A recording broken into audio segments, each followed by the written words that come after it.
Joe Rogan Podcast. Check it out. The Joe Rogan Experience. Train by day, Joe Rogan Podcast by night, all day. Okay, Mr. Dubin, good to see you again, sir. Mr. Rogan. Always a pleasure. Introduce your friend. This is my my friend, my client, my brother, Sheldon Johnson. I figured we'd do something a little bit different. Typically, the person sitting to my right is someone that was wrongfully convicted. So I don't want to bury the headline. Sheldon is guilty. And I thought it would be a real interesting conversation to learn his background, learn about his upbringing, learn about the crime that he committed, and hear the sentence he got, which I don't want to shade it and inject my opinion. I have a strong one, but it's pretty astounding how he was treated by the system. I think that there's a real interesting twist that happens at his sentencing. And I know I've said this before, and it probably sounds repetitive, but another miracle sitting to my right, just like a marvelous human being who was basically told by a judge, by an African-American judge, that you don't matter, you don't count, and I'm going to throw your life away for a crime in which the victim received 2 stitches. And on a second offense, his first offense being a gun possession charge. So I will say this, that he received a sentence that far eclipses a sentence that would be commonly doled out for murder or manslaughter. So with that, here's Sheldon. Sheldon, how long you been out for? Going on 9 months. I got out May 4th. And you were in for 2023. 25? 25 years and 5 months. For Long 2 time. stitches. 2 stitches. Jesus. But one of the things that always struck me about Sheldon was I didn't know him. And I got a call from these 2 remarkable attorneys at an organization called the Center for Appellate Litigation, Barbara Zolot and Allison Haupt, who had been working on his case for a long time. And they called me and Derek Hamilton and said, we know you're working on some stuff with the Manhattan District Attorney's Office. We have this case that is sort of hit a snag. I want you to take a look at it and see if you could help us. And I called Barbara back and said, I think that there's a mistake here because it says that he was sentenced to 50 years. I mean, that's no bullshit. I could not believe what I was reading. And then I read about what Sheldon had accomplished while in prison.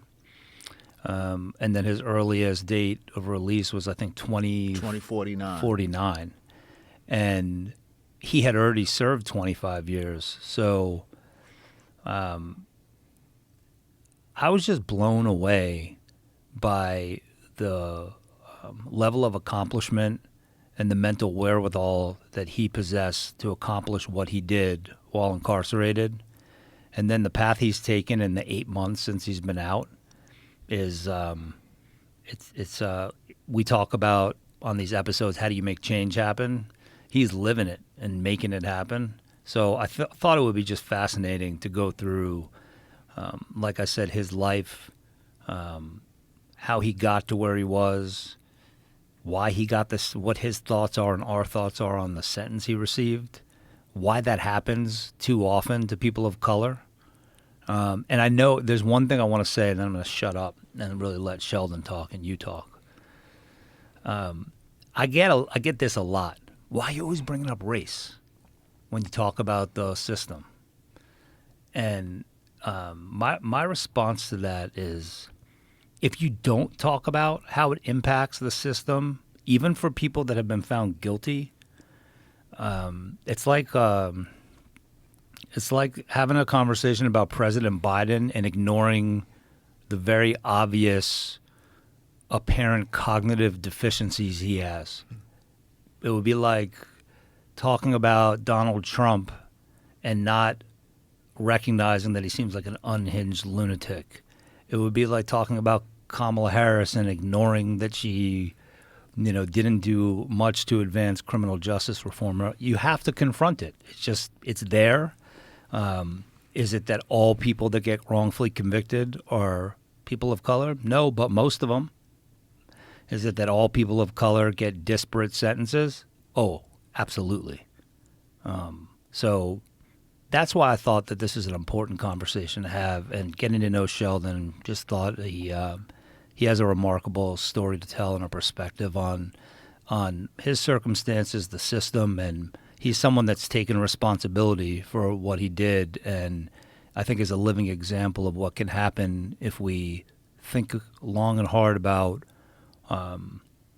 if someone's life is worth just throwing away and putting behind bars so that they can rot in a dank cell, because he would have been 70 years old when he got out, way past his life expectancy.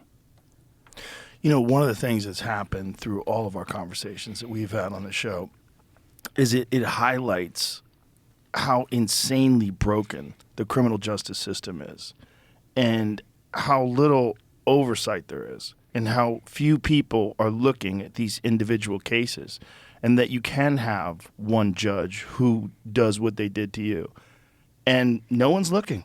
No one cares. No one pays attention. And until someone like you goes in and starts combing over this and then coming up with a strategy for, to actually apply real justice, or at least get someone out. I mean, the only way to apply real justice is to have a fucking time machine, right?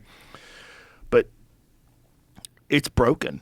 I mean, it's so broken, and it seems so overwhelmed, and the root cause of it is never addressed. The root cause of, I've said it ad nauseum, but I'll say it again. Where the fuck did we come up with $100 and whatever billion to send to Ukraine, and we don't have any money to try to do something about these insanely impoverished, crime-ridden, gang-ridden, drug-ridden communities? We don't do anything? We have nothing? I mean, this is my take on this whole Make America Great Again thing. You want to make America great again? Make it so there's less losers. Make it so that more people have a fucking chance.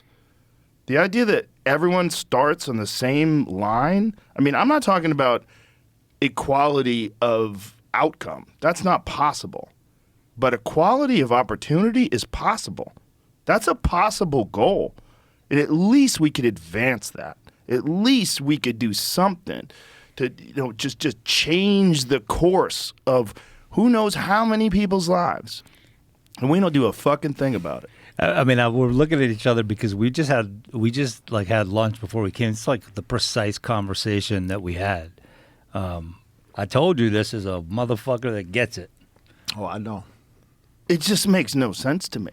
It makes no sense to me, and it's not a subject of any presidential debates. It's not a subject of anybody who's running for Congress or running for Senate. We have to fix this. This is a problem that's been going on for decades and decades, back through Jim Crow, back all the way to slavery, the same communities, and we don't do anything? Pull that a little closer. Redlining, everything. Pull that mic up a little bit. Yeah, just yeah, it's good. That's good. Yeah, it's good.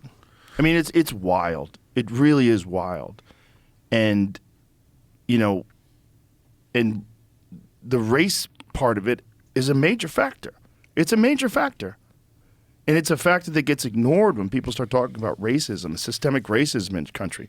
Talk about sentencing. How come that's not talked about? Yeah, well, that's a vestige of slavery, segregation, Jim Crow, redlining, everything. Exercising your right to a jury trial, being punished twice. Yeah, it's hard to know where to pick up because we just had this conversation. But look, well, let's preface the episode by saying this: we are doing something about it. I keep telling you that this forum, it keeps paying dividends. We are making progress. We're opening people's minds. I'm getting letters from prosecutors. I'm getting letters from sheriffs. I got a letter from a sheriff in Oregon last week, and he sent me a badge and said, I want to show you how committed I am to trying to make change happen. And it was from this show. So we're doing it. We're addressing it. We're making it happen. Why politicians don't, what drives someone to want to get into politics these days is for a different psychiatrist. I have no Right. clue what the allure is, but like there's such a swirl of ego and power struggle and divided loyalties. I can't even wrap my head around it, but we're doing it. We're helping. We got to do it grain of sand by grain of sand until we have a sandcastle. So that's what we're doing. So I do think we're making a difference. But it's crazy because Sheldon and I are the same exact age. And we didn't know that until we were on our way down. Born days apart. Yep. And he flew, when we flew down, it was the first time he'd ever been on an airplane. Wow. What was that like? Fucking weird, right? Nah, I actually loved it. I was very excited. I'm kind of like an adrenaline. I like the adrenaline rush. Just the speed of it and just the whole idea of just, I had this analogy in my head when I was up in the clouds and I'm looking down and I said to myself, I just came from the bowels of hell, spending 25 years in prison, and now I'm in the sky above the clouds in the heavens, headed to a destination to talk about change and to talk about all of the things that brought me to this place today, and the conditions in which I grew up, and how social conditions play a role in the decisions that we make, or the lack of achievements or opportunities, like Joe just said a couple of minutes ago. Those opportunities are very important, and being able to start that line where everybody is not necessarily equitable, but everybody has that same opportunity. You have a chance. You have a chance. Yeah. A real chance. Well, so tell us about your upbringing. So I'm a coder. My mother's deaf. My father's deaf. My sister's deaf. My aunt is deaf. I grew up in a deaf household. What's a coda? A coder is a child of deaf adults. That's So- crazy. This is the second podcast in a row I'm doing with someone who's like that. Yeah? Moshe Kasher, who was on yesterday, his parents are deaf. Mm-hmm. He signs, and Yeah. he had to translate for his mother his whole life. Same with me. So as a child growing up, my mother's also white. My grandmother came to America in 1918 from a boat from Sicily. My father is Nigerian. He's African. So there was always this contrast where, I wasn't really sure where I belonged at. Kids are cruel. So growing up, kids would say, "Oh, you're a mulatto, you're a half-breed, and oh, you're adopted." And for a long time, I kind of suffered as a child with an identity crisis, not really knowing where I fell at on either side, what my identity was, who I was supposed to be. And my father, I'm also a product of intergenerational incarceration. My father was incarcerated when I was young at an early age. He did about 15 years. I was incarcerated. My grandfather was incarcerated. My great-grandfather was a slave. And my son killed somebody when he was 12 years old. So that there's this cycle of incarceration based on the conditions, the social conditions, and where I come from. I grew up in New York City, Harlem, on the borderline between the east side and the west side on Fifth Avenue. You hear Fifth Avenue, you're like, oh, wow, you live in a nice place. Okay. Crack era Harlem, 80s, 90s. And I grew up, protecting my mother, interpreting for my mother. My mother could hardly ever keep a job because of her handicap. There was always somebody that would replace her. A lot of people saw my mother as a victim. She was a white woman on 112th Street and Lenox Avenue, an all-black community. So as a child, I grew up protecting my mother. So I feel like in hindsight, I didn't really have an opportunity to be a child. I had to grow up and be a man early in my life in order to be able to protect my mother. And a lot of people didn't even know that I was that I could hear. So there were times where I would be standing there with my mother, and like people would just be making all type of random comments and just disrespectful, just hateful stuff. And I would sit there as a kid, just kind of like looking up, like, dude, I can like hear you. So I think my life took a significant turn, and when I was in the 5th grade. I was always pretty smart, but as being smart and growing up in these neighborhoods, the school systems are not really equipped to handle the number of children that's coming through. So you had one teacher and like 30 kids. And me just being who I was always pretty smart. And when I was finished with my work, I would kind of just clown around. I had this teacher in the 5th grade, my math teacher, and what he would do was when you acted out in the classroom, he would call you to the front of the classroom. He had a stack of rulers. Today he would be arrested. Back then it was permissible. It was considered as just punishing kids, and he would call you to the front of the classroom. He would make you stick out your hand, and he would put salt. He had a big salt shaker that he kept on his desk, and he would sprinkle salt in your palm, and he would smack the ruler into your hand, and the salt would kind of embed itself into your palm and would kind of have like a little burning sensation. So one day I decided that I was tired of it. And he called me to the front of the classroom, and I put my hand out, and when he swung, I moved my hand. And he almost fell over. He chased me around the classroom. I ran out into the hallway. He chased me into the hallway. I grabbed the fire extinguisher off the wall, and I sprayed him until he fell. That was my reaction, too. I was like, he and sounded like he he was deserved it. cursing, and oh, man. But long story short, I sat in the back of the police car for 3 hours as they determined my fate as a 10-year-old. Put me in handcuffs and everything. And I had a counselor at that time. And I guess she convinced them to send me to a hospital. So they sent me to Mount Sinai Hospital, psychiatric unit. And I remember them sticking me with a needle, Thorazine. 10-year-old kid, man, just Jesus Christ. in a straitjacket being escorted to a hospital. And they stick me with a needle. And so for months from Mount Sinai, I went to Metropolitan, and I attempted to escape from Metropolitan, and they sent me to a more secure area. What's Metropolitan? Metropolitan Hospital. It's also a psych ward. Why did they send you to a psych ward for that? I guess I was considered as a young black kid who's out of control with behavioral issues, and I'm not sure exactly the gist of the conversation that took place, but from what I've gathered now in the future is that my mother felt that she would rather see me in a hospital than to see me in a jail, because it was either that or they told her that they were going to send me to Spofford.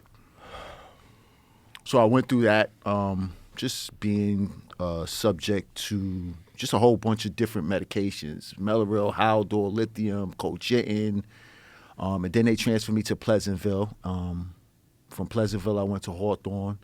And, and I'm going to be honest, this is where I learned how to become a criminal, because prior to that, I was just a kid. They put me in this place where, I was around older kids, and these kids were really like about that life. There was really bad stuff happening. If you look up Hawthorne Cedar Knolls, to this day, it's been closed for allegations of sex trafficking and child abuse. Just so, because we know it because we're from New York, but those are juvenile detention They're like group facilities. homes. Yeah, they're like juvenile detention facilities.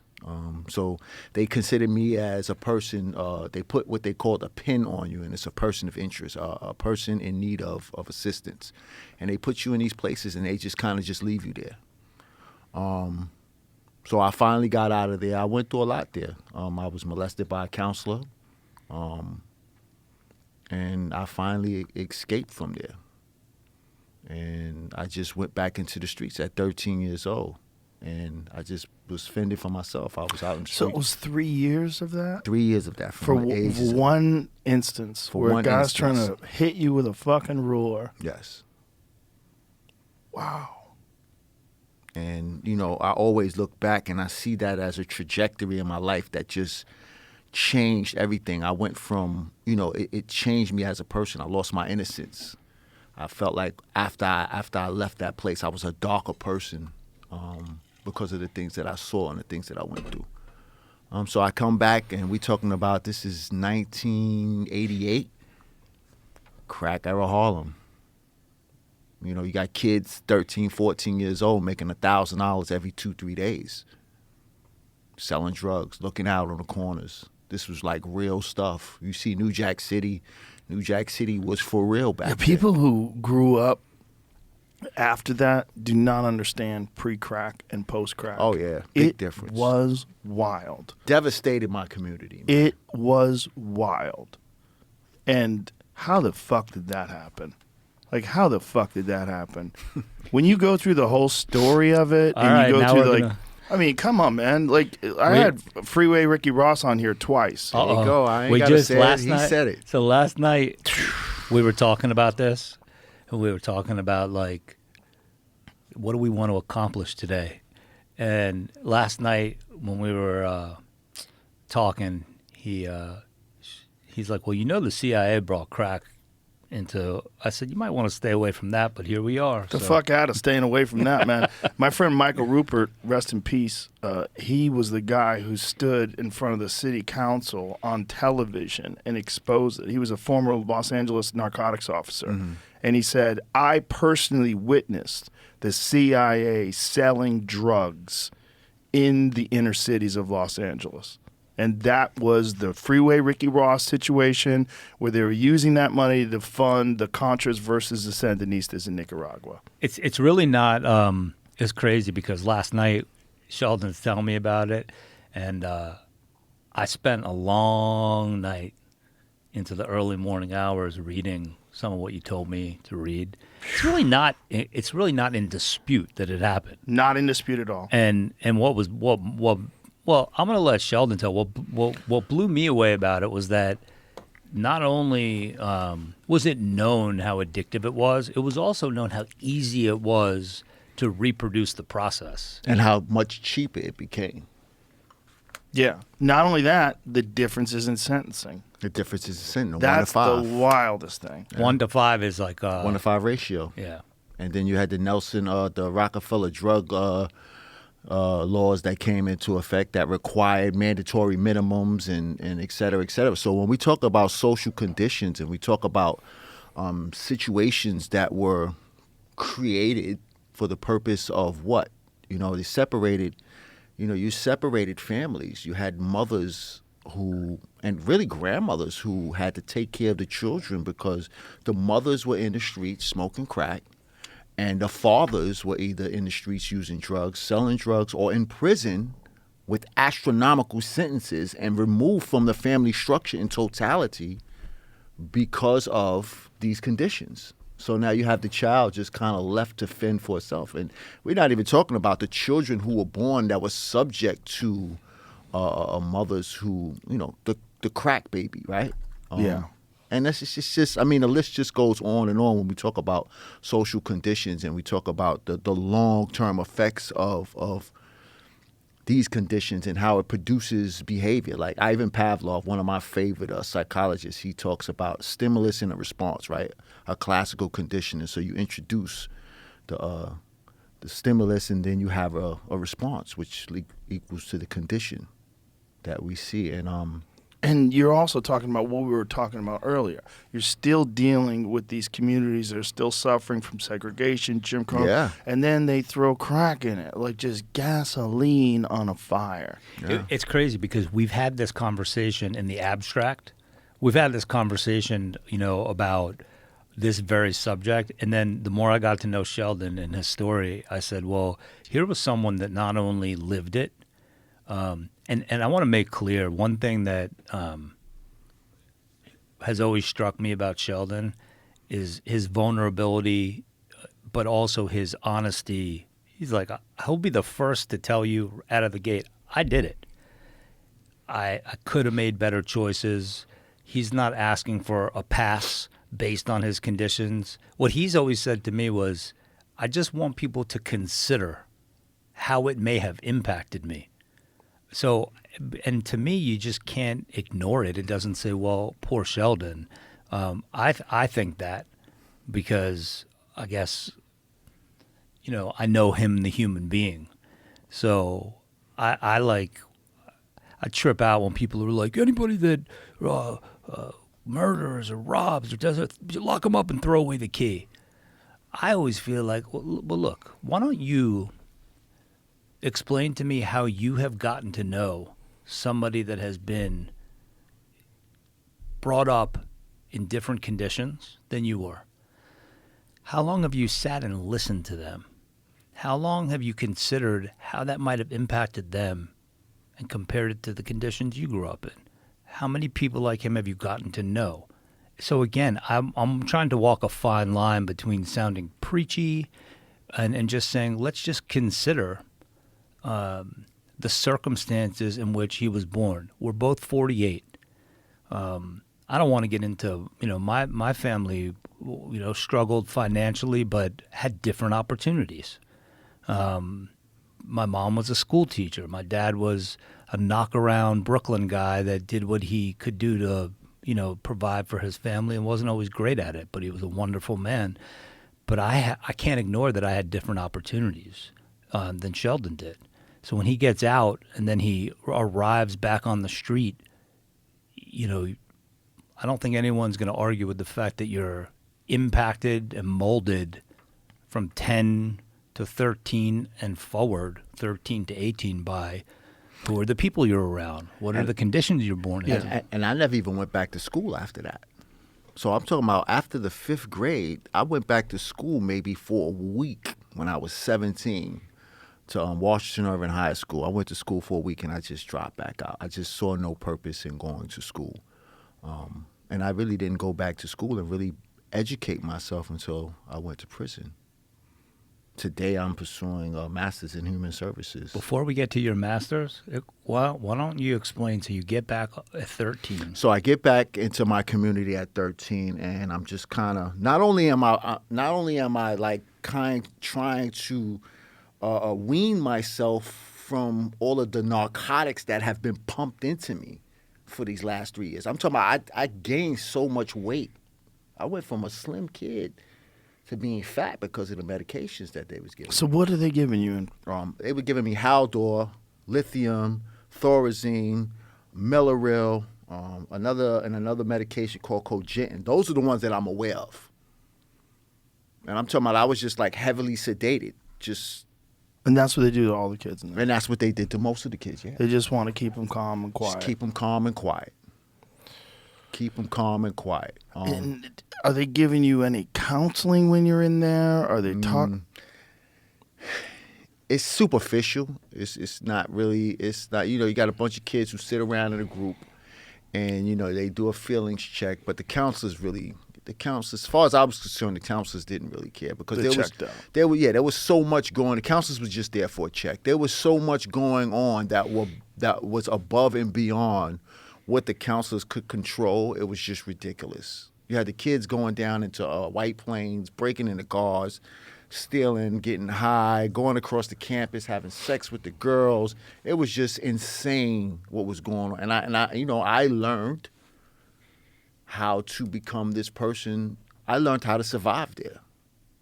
I learned, what it meant to go and steal a Benzie box. Remember the Benzie boxes where you could snatch them right out the car? People used to hide them. I learned how to, break into a car with the older guys and how to take a Benzie box and sell it. So I learned how to survive there. I mean, I've always known how to survive superficially, but I just feel like at that point I was put into a place where instead of getting real therapy or real help, I was just kind of put into a place, and I was malleable.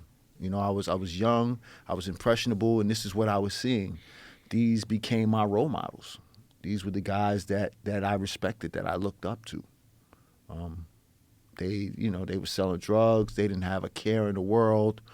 They had all of the girls, and ironically, prison in my community was almost like a rite of passage, right? In my community, when you went to prison and you came back and you didn't tell on nobody and you were able to hold it down, and word got back to the streets that you didn't get robbed or, you didn't get punked. People looked at you differently, treated you differently. I remember when I was 15 years old, I wanted to go to Rikers Island so bad that I lied to the officer. I got arrested for smoking. I got arrested for smoking weed. Weed is legal now. But back then, like, weed was a thing. Like, if they saw you smoking weed, that gave them justification to get out, stop you, take you down to the precinct, run you for warrants and all kind of other stuff. You sat in the bullpens for 3-4 days before you even got out. And I remember lying to the officer. He said, "How old are you?" I said, "I'm 16." Because I wanted to go to Rikers Island so that I could come back and be around the older guys and tell them, "Hey, listen, I went. I still got my sneakers, you know." And the girls and everybody just treated you different, and it's really sad. But that was a reality that I was faced with. So I come back. I'm 13, and I'm going through this stuff. My mother's still struggling. She's on SSD, which is Social Security for Disability. My father's in prison. And it's just, I started selling drugs. Guy offered me an opportunity to be a lookout. He said, "Listen, kid, I just need you. I'm gonna give you $75 a day. I just need you to stand on that corner, and when you see the police car, just yell, 'Oh shit, oh shit.'" That was like a little thing, and I would just stand there. And eventually, I just slowly moved up the ranks, and I became this person that I feel like I was never meant to be. But because of the conditions and because of where I was at and because of what I saw, what I was exposed to, made me into someone else. It turned me into this person that I was never meant to be. And I just, just when you're in when you're in this melting pot of just insanity, you lose sense of what's permissible and what's not. And what's impermissible, right? I'm committing crimes, and it just doesn't even matter no more. I was never the guy to hurt any old people. My era, when you seen old people come through, you helped them with their bags, and we had respect for our elders. That was something that was always taught to us. Now these kids, it's just that's a whole nother story. But yeah, I'm getting arrested for little stupid crimes, driving without a license. Standing on the corner, little small petty drug cases, and I'm just kind of just moving through my life with no purpose. But I'm providing for my family. My mother doesn't, at the end of the month, we don't have to worry about just eating grits and cheese no more. We can eat chicken and Velveeta shells and cheese. And for some people that's significant. I can buy a couch now. I can buy a real couch that's comfortable. I can buy a TV for my mother. I can, set up her cable the way she can watch HBO. All of these little small things that I wasn't able to do that she couldn't really do for herself after she paid the rent was significant. And it made me feel like I had a purpose. It made me feel like a man. When in all actuality, many of the values and the morals that I adopted growing up were just so warped and so misplaced. Like Scarface, the movie, right? You have this, I don't break my balls and my word for nobody, right? And I remember one time a friend of mine, he came to pick me up, and he was on a run from the cops. He had a warrant out for his arrest. He had a car full of drugs and a car full of guns. And because I gave him my word, I felt like I couldn't back out of the situation. Nothing bad happened, but it's just the idea of sometimes growing up and adopting these values and these morals, and you begin to take them on as part of your characteristics, and you end up making really, really bad decisions that can cost you for the rest of your life. Like my son, when he got into a fight with an Asian guy. They called him the Columbia law student killer, right? He gets into a fight with this Chinese guy, and this is not to take away anything from that man's family. And as a man, as his father, I felt some type of way.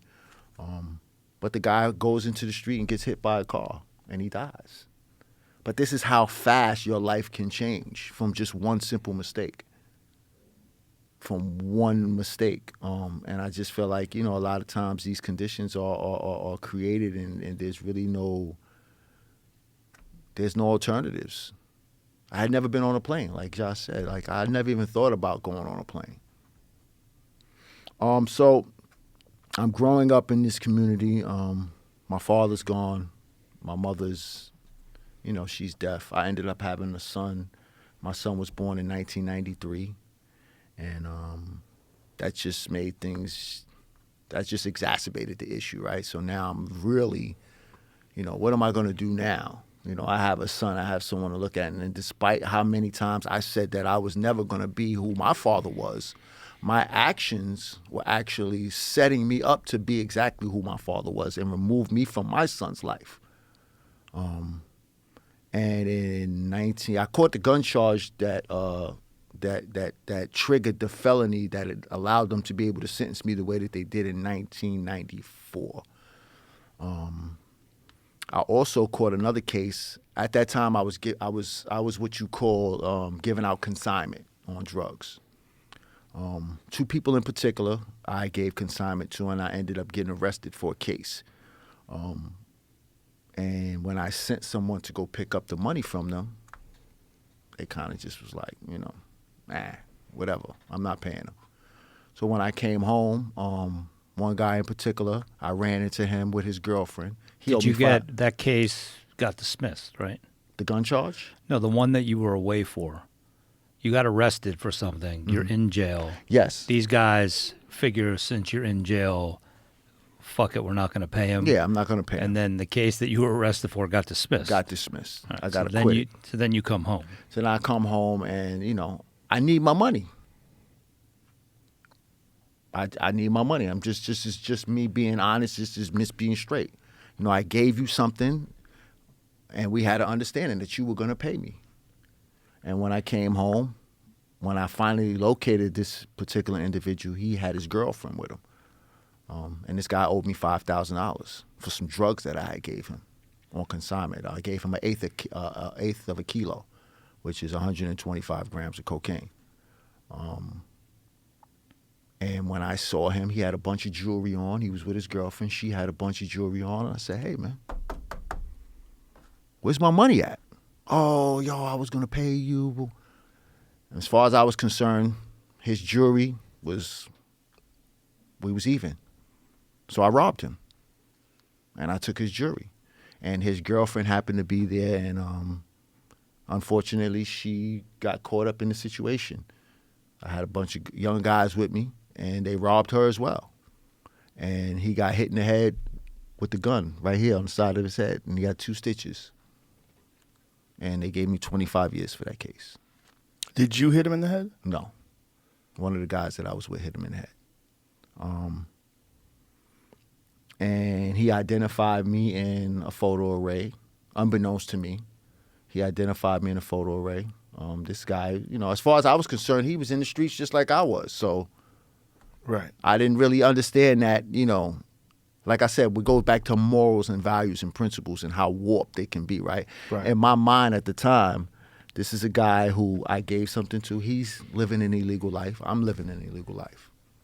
So as far as I was concerned at that time, it was fair game. In hindsight, as I moved on and I became more mature and I began to reevaluate myself, I realized how wrong that was. But that was later on. At this time, I committed the crime and I just kept moving. Another guy that I ran into, he also owed me some money. He owed me $7,000, and it kind of went along the same ways. He was selling drugs out of an auto parts store. He was a Spanish guy. I got word that this is where he was at, and he was selling drugs, and I was going to get my money. And the same circumstances kind of ensued. Saw him, hey, what's going on? Reading in between the lines and outside the margins without really going into all of the details, I robbed him because he owed me $7,000. Did he get physically hurt? No. He didn't get touched. Got roughed up a little bit, but there was no physical harm, nothing. Going back to morals and values and principles, right? In my mind, he was fair game. He's selling drugs, I'm selling drugs, you owe me money, I came to take what you have. In that world, that was considered as permissible. These are one of the rules of something that was permissible in that world. Long story short, in December 1997, I get arrested for both cases, really for one of them, for the one with the guy and the girl. And then the other case drops with the auto parts store, the guy that I said that was selling drugs out of the auto parts store. I am in the process of going to court. I'm going back and forth to court. I'm on Rikers Island at the time. It's just crazy on Rikers Island.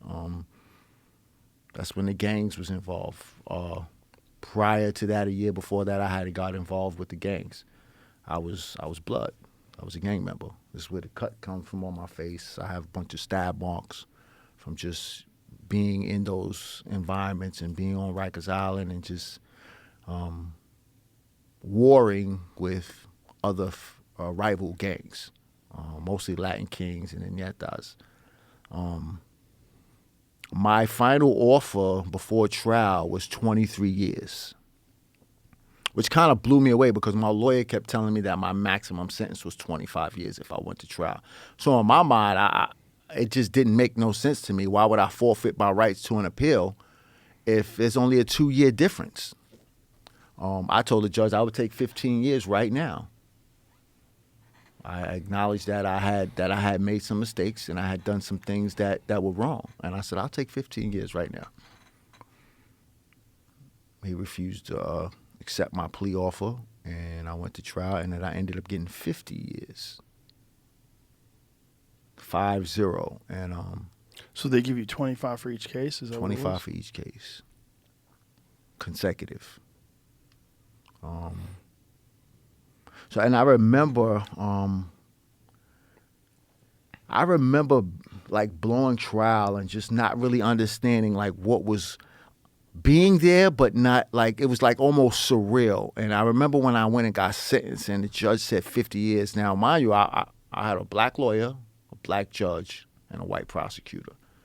And I remember when he said 50 years, he said, he went into all of these reasons why he was sentencing me the way that he was sentencing me.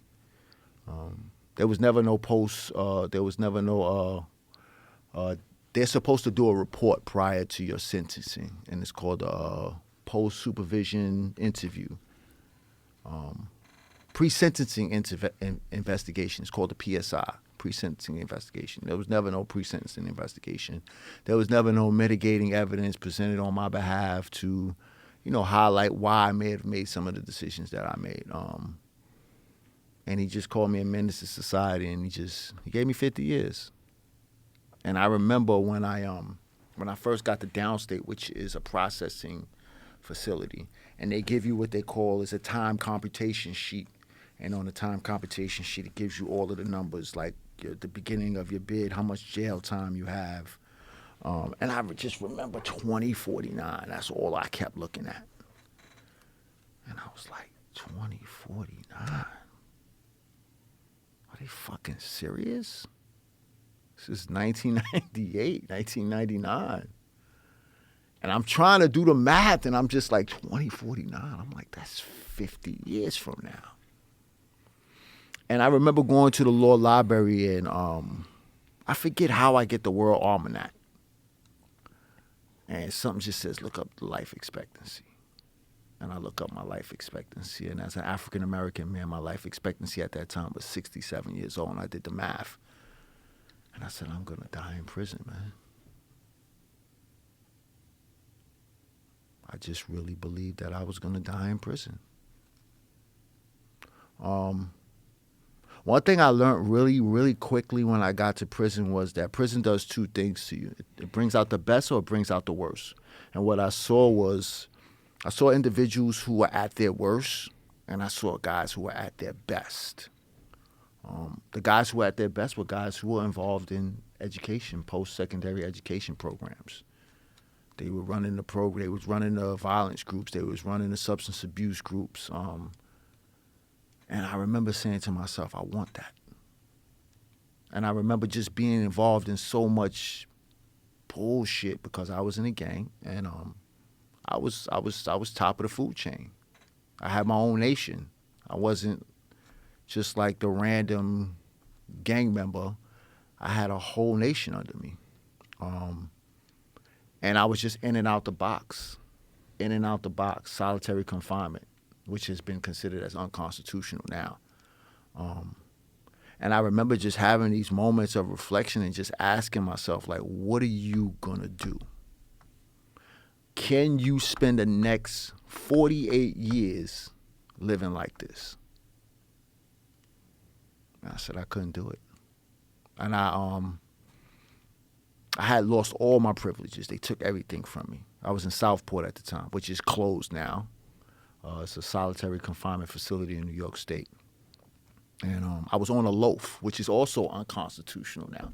So the loaf is a dietary restriction that they give you. It's a chunk of bread, and it has cabbage and carrots in it, and they give you like a quarter of a cabbage, and they give you a cup of milk. When they can't take any more of your privileges, this is what they would give you. 6 days out the week, on the 7th day, you would get a hot meal, breakfast, lunch, and dinner, and then it would go back for 21 days. They would do this 6 and 1, 6 and 1, 6 and 1. And it was at that moment where I really said, I have to change my life. I have to change my life. I just can't do this. I had a wife. I had family still. My son was growing up.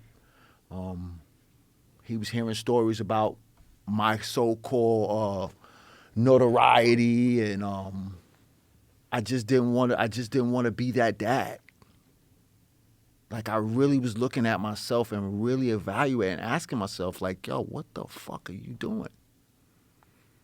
I was smoking a lot of weed at the time. I was drinking jailhouse hooch, and I was at my worst. And I had to figure out how to get to my best. So I decided to, when I got out of solitary confinement, I did 42 days on the loaf. I went from being 210 pounds to like 168 in like a matter of 7 months. Deflated me. And when I got out, I made a decision that I was going to walk away. And I didn't care about what the consequences was. And I said to myself, I've been doing bad for so long, I'm going to try to do something good. If all else fails, I could always go back to doing bad. But let me try. Let me give it a shot. And I ended up getting to school program. I got my GED. I left the gangs alone, which was a benefit for them because, you know, I was what you call an authoritarian. I was a rule guy. I'm still a rule guy. I like rules. You know, I like rules. I like structure. I like things to be a certain way. And it was to their advantage to get rid of me anyway. Plus, I knew a lot of the guys who were at the top. Why was it to their advantage to get rid of you? Because I was the type of person who would say, you doing that for what reason? Nah, you can't do that. The rule says that you can't do this, you can't do this. This is what the rules say. And the rules of the prison or the rules of the streets? streets? Gang. The rules of the street. Yeah, there was rules. Give us a for instance. Okay, so for instance, I could be in a whole nother facility. Let's say I'm in Greenhaven and a guy's in Attica, and they want to do something to him because they feel like he's not sharing his proceeds of drugs that he's bringing into the facility. The rules say you can't do that. That's his property. That's his belongings. So I was a rule guy, and they just, you know, it was to their advantage to get me out of the way. So when I decided to take a step back, they were like, yes. And it was to my advantage as well. And this was in 2005. So there was no resistance? None.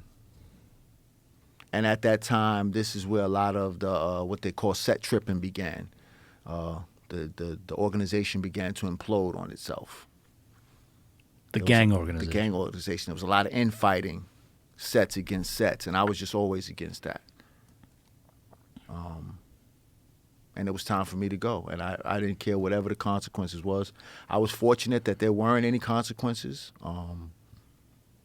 but I didn't care what the consequences was. I just walked away. And then that begins your journey. This begins my journey. I got into school. I got my GED. From there, I got involved in correspondence courses. I started interacting with guys who were teaching ART, aggression replacement training, and I started to begin to understand how these concepts work, what positive visualization is, deep breathing, how to remove yourself, conflict resolution. All of these ideas of change began to take place with me. Substance abuse. I stopped smoking weed. I stopped smoking cigarettes. I was smoking like 30 cigarettes a day. I'm literally having chest pains from smoking cigarettes. And I realized that I wanted to live. And the only way that I was going to be able to live and walk out of prison was to remove myself from these substances. I had seen so many guys get carried out. I seen guys dying. Not just from just being stabbed or with altercations from officers. I seen guys dying from, one guy I knew, he used to drink so much hooch, his liver failed on him one night. He died in the cell that night. The morning when they came to do that count, he was frozen. He was stiff as a log. But these are the things that I was seeing, and I was really in a situation where I had to ask myself, do I want to go out like that? And I didn't want to go out like that. Tell me about Jailhouse Hooch. How are they making that? So there's a bunch of ways they could make it. You could use fruit juice, but a lot of guys use tomato paste. Tomato paste, water, and sugar. You need a kicker, which is like what they call like a mash. You would call it a mash. They call it a kicker. Get a plastic bag. You put it in a plastic bag. You let it blow up. It goes through the process, the carbon dioxide process. I did a whole paper on ethanol when I was in Cornell, so that I could learn how the process was. And it's pretty good stuff, especially if you distill it. But it's bad for you because it has a component in it called methane, and it goes straight to your brain. But in the streets, when distillation places or facilities, they distill it, they remove that part of the alcohol, the methane. But in prison, guys just drink it. It's just like, they don't give a fuck. Or you make the fruit juice.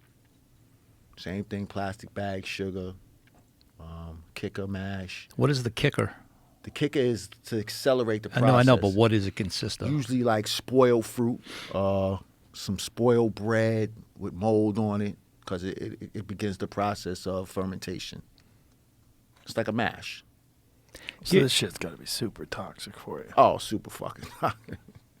Dudes is dropping like flies, man. Like flies. Here's the when you hear, like, going forward, how Sheldon changed his life, and not just the correspondence courses, but all of these various counseling programs, outreach programs, his connections to the outside world, which he'll talk about, is that the impossibly sick, fucking twisted, horrifically sad irony to all of this is that it took prison to save him. And why couldn't he be saved as a kid? That's what I am really trying to sort of put energy towards now. When you asked him earlier, wasn't there counseling in the group home? And, if you see what this counseling is like, obviously I can't cast aspersions on every counselor in a group home across America, but I've had people on the podcast with me, and I'm listening to their anger management classes, right? I won't mention who it is, but I'm listening to like the anger management class that they take. And it's on Zoom. It's run by a guy that can't fucking turn his camera on. And it's like, it is, it's bedlam. There's just people screaming, "Hey man, I can't hear you.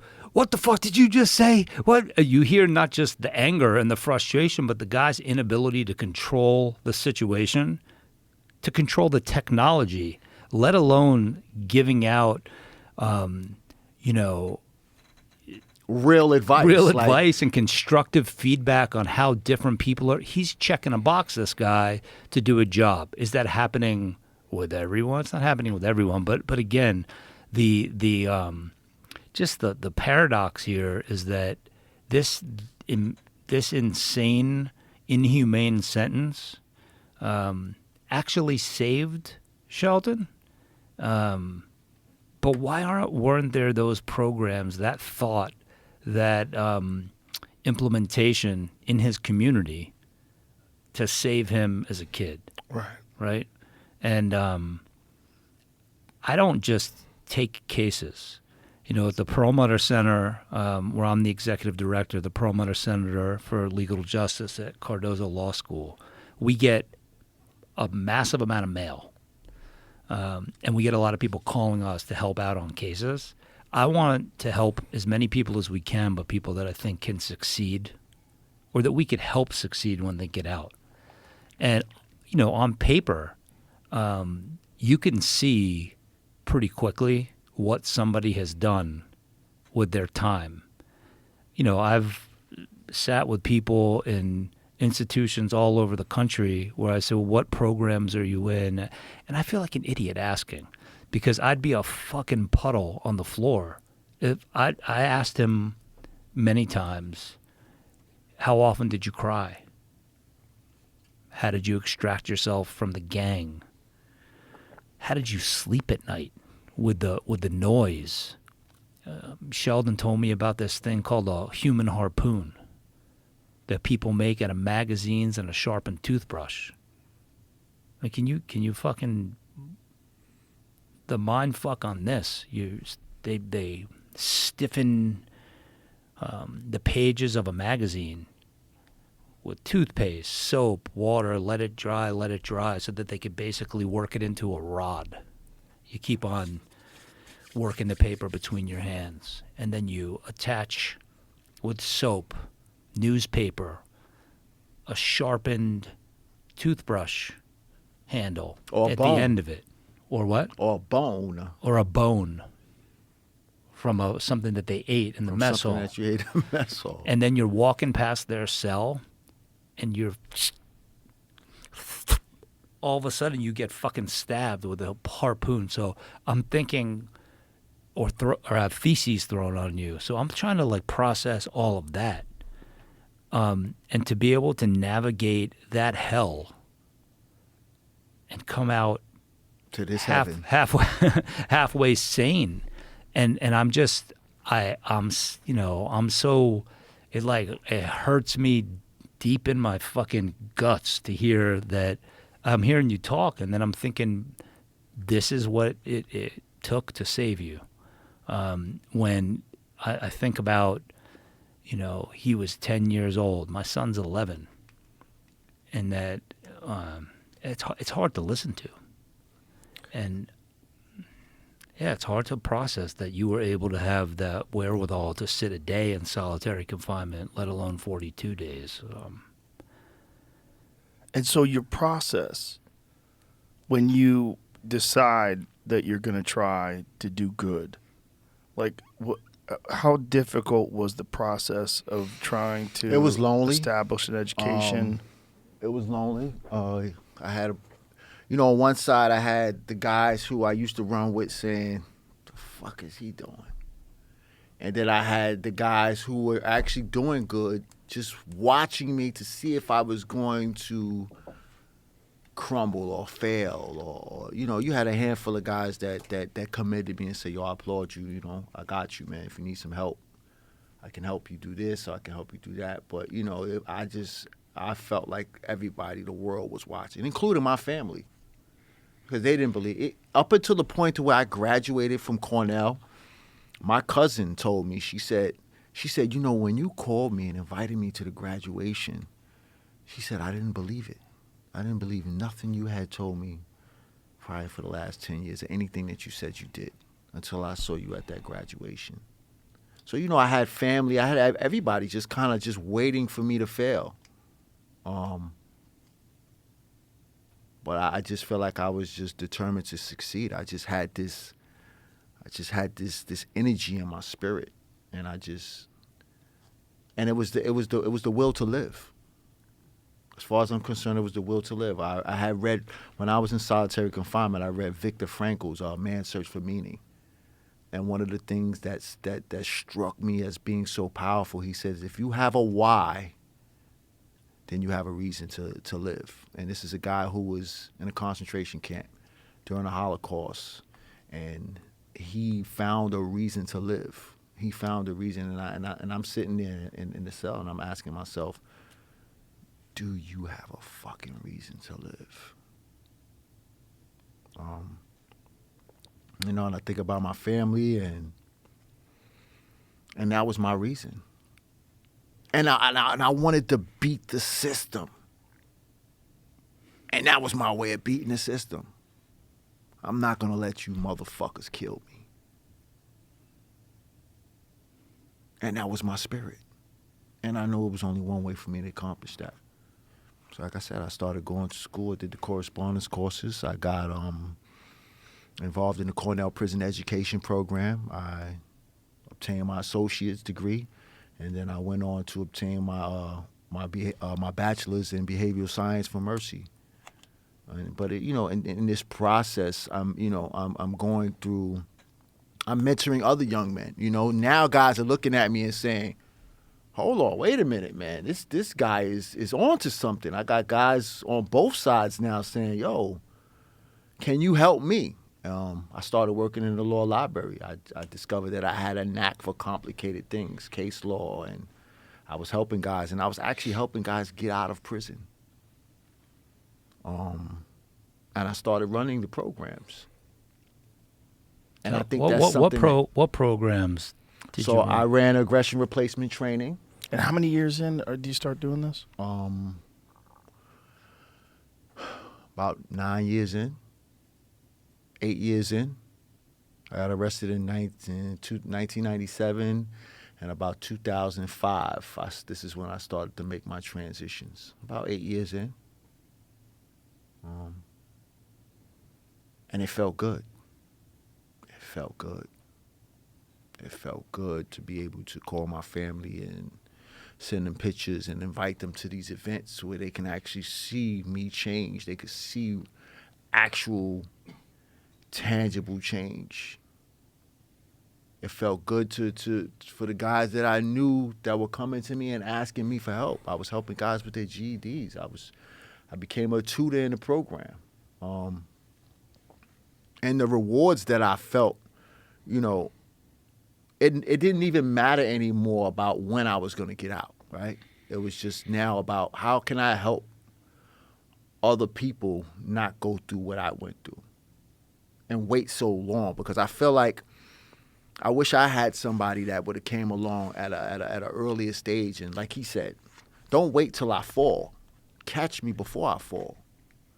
And that's part of my motto now in some of the work that we do at the Queens Defenders, the Alternatives to Incarceration. And this is why I'm so passionate about a lot of the work that I do now. I'm trying to catch these kids before they fall. I don't want to wait till they're falling, and I want to show them the way. And I feel like I'm a credible messenger, because when they see me, they know that I came from the same place they come from. Like Josh was saying earlier, right? There's a difference between being qualified and certified, right? You could read 100 books about drug abuse, but how qualified are you to really tell somebody who's sick on heroin and they're ready to do anything that they can for a bag of dope or what you went through? You can't. And this experience is priceless. You said it way better than I did. Certified versus qualified. And that's why, I'm just sitting back watching the work that Sheldon is doing now. He's what's your official title at the Queens Defenders? Client advocate, and we just created the Yelp. We titled it Yelp. Me and two other brothers that I was incarcerated with formerly, Bruce Bryant and Rashad Rouhani. We're client advocates. We run a youth emergent leadership program, and we work directly with the district attorneys and the judges at the courts, dealing with the Alternative to Incarceration program. A lot of the young kids that catch the gun charges, we bring them into our program. We help them with job readiness, training, whether it's OSHA training. We help them get their GEDs. We direct them to different programs. Like we got a program called Hood Coding, And this is also a guy who's previously incarcerated, and he teaches coding to younger kids inside the inner cities and the projects. Like coding as in computer coding? Like computer coding. He teaches coding. And we get them into our program. We help them with their resumes. Because one of the main things we realize is that outside of everything else, a lot of these kids, they're impoverished. They don't have nothing. So we want to be able to try to help them with some type of employment, right? That's number one. And then we take them through our program. We have a 36-week, 10-point program. It deals with conflict resolution. It deals with knowing your rights, how to have a conversation with an officer. One of the things that I take pride in while I was incarcerated, I was also in the theater program. I played Macbeth on the stage. I also was on the debate team. We debated against Stanford, Harvard, and Yale on the topic of the future of automation, and we crushed them. But one of the things I learned in those arenas is critical thinking and critical analysis, right? How do you critically think about a situation? And also looking back, I realized something about myself is that I did not have a term that I coined called situational cognizance, right? As a kid, for some reason, I felt like I was not able to see the long-term consequences of my behavior. It was like a wall there. And I think a lot of these younger kids are also suffering from the same thing. They don't. And the system sets you up to the system tricks you, because you catch these cases, and what they do is they slap you on the wrist, right? You catch this gun charge, and they say, oh, no, we're just going to give you 6 months. Don't worry about it. What they don't tell you is that gun charge is a pretext now to enhance your sentence when you catch another case. So it's almost like a form of entrapment, right? And a lot of these kids don't understand that. They think that these cases that they're catching are just going to disappear. They don't realize that there's a paper trail being established that's being created. There's a profile being created against you. And when you reach a certain threshold, there's a term that I like to say, they're going to knock your fucking head off. And you're going to find yourself, a lot of these kids find themselves in situations where they get 25 years for an assault. You remember Scared Straight? Yeah. All right. I think the effectiveness of Scared Straight was because of the messenger. So you're seeing the change right now. And this is not meant to blow sunshine up your ass, because you get plenty of that and you deserve it. But it's I was in like a situation last time I was here where I felt a little bit hopeless, and now I'm trending toward more hopeful, because Bruce Bryan, who was on the show, is a client advocate at the Queen's Defenders.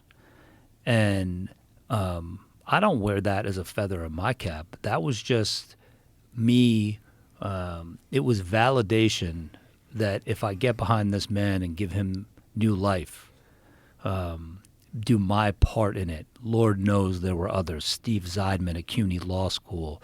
And if it wasn't for, in all honesty, I'm adamant about, to this day, if it wasn't for Josh and Allison Harp actually going to, and Derek as well, Derek Hamilton, speaking to the district attorney, like we were at a plateau where they just was like, nah. But I don't want it to be about me at all. Here's what I wanted to say, is that you now are seeing the connections. And so, Legal Aid was representing Bruce. There was an army of people. So that all believed that he could make change happen and do positive things when he got out. So now he's a client advocate at the Queen's Defenders, doing this kind of work, trying to explain to judges, this person, don't let them be another Sheldon Johnson. Don't let them be another me or Derek Hamilton. They deserve counseling. They deserve a second chance. They deserve to help really be rehabilitated. And then Sheldon comes over and starts working at the Queen's Defenders, which is it's like the the appointed counsel for people that can't afford an attorney. They're criminal defense lawyers. So to watch them out there advocating and trying to change, hearts and minds about the community, you have to be on the ground doing it and getting in front of people. And I know I said it before. Look at I'm very thoughtful in who I bring with me.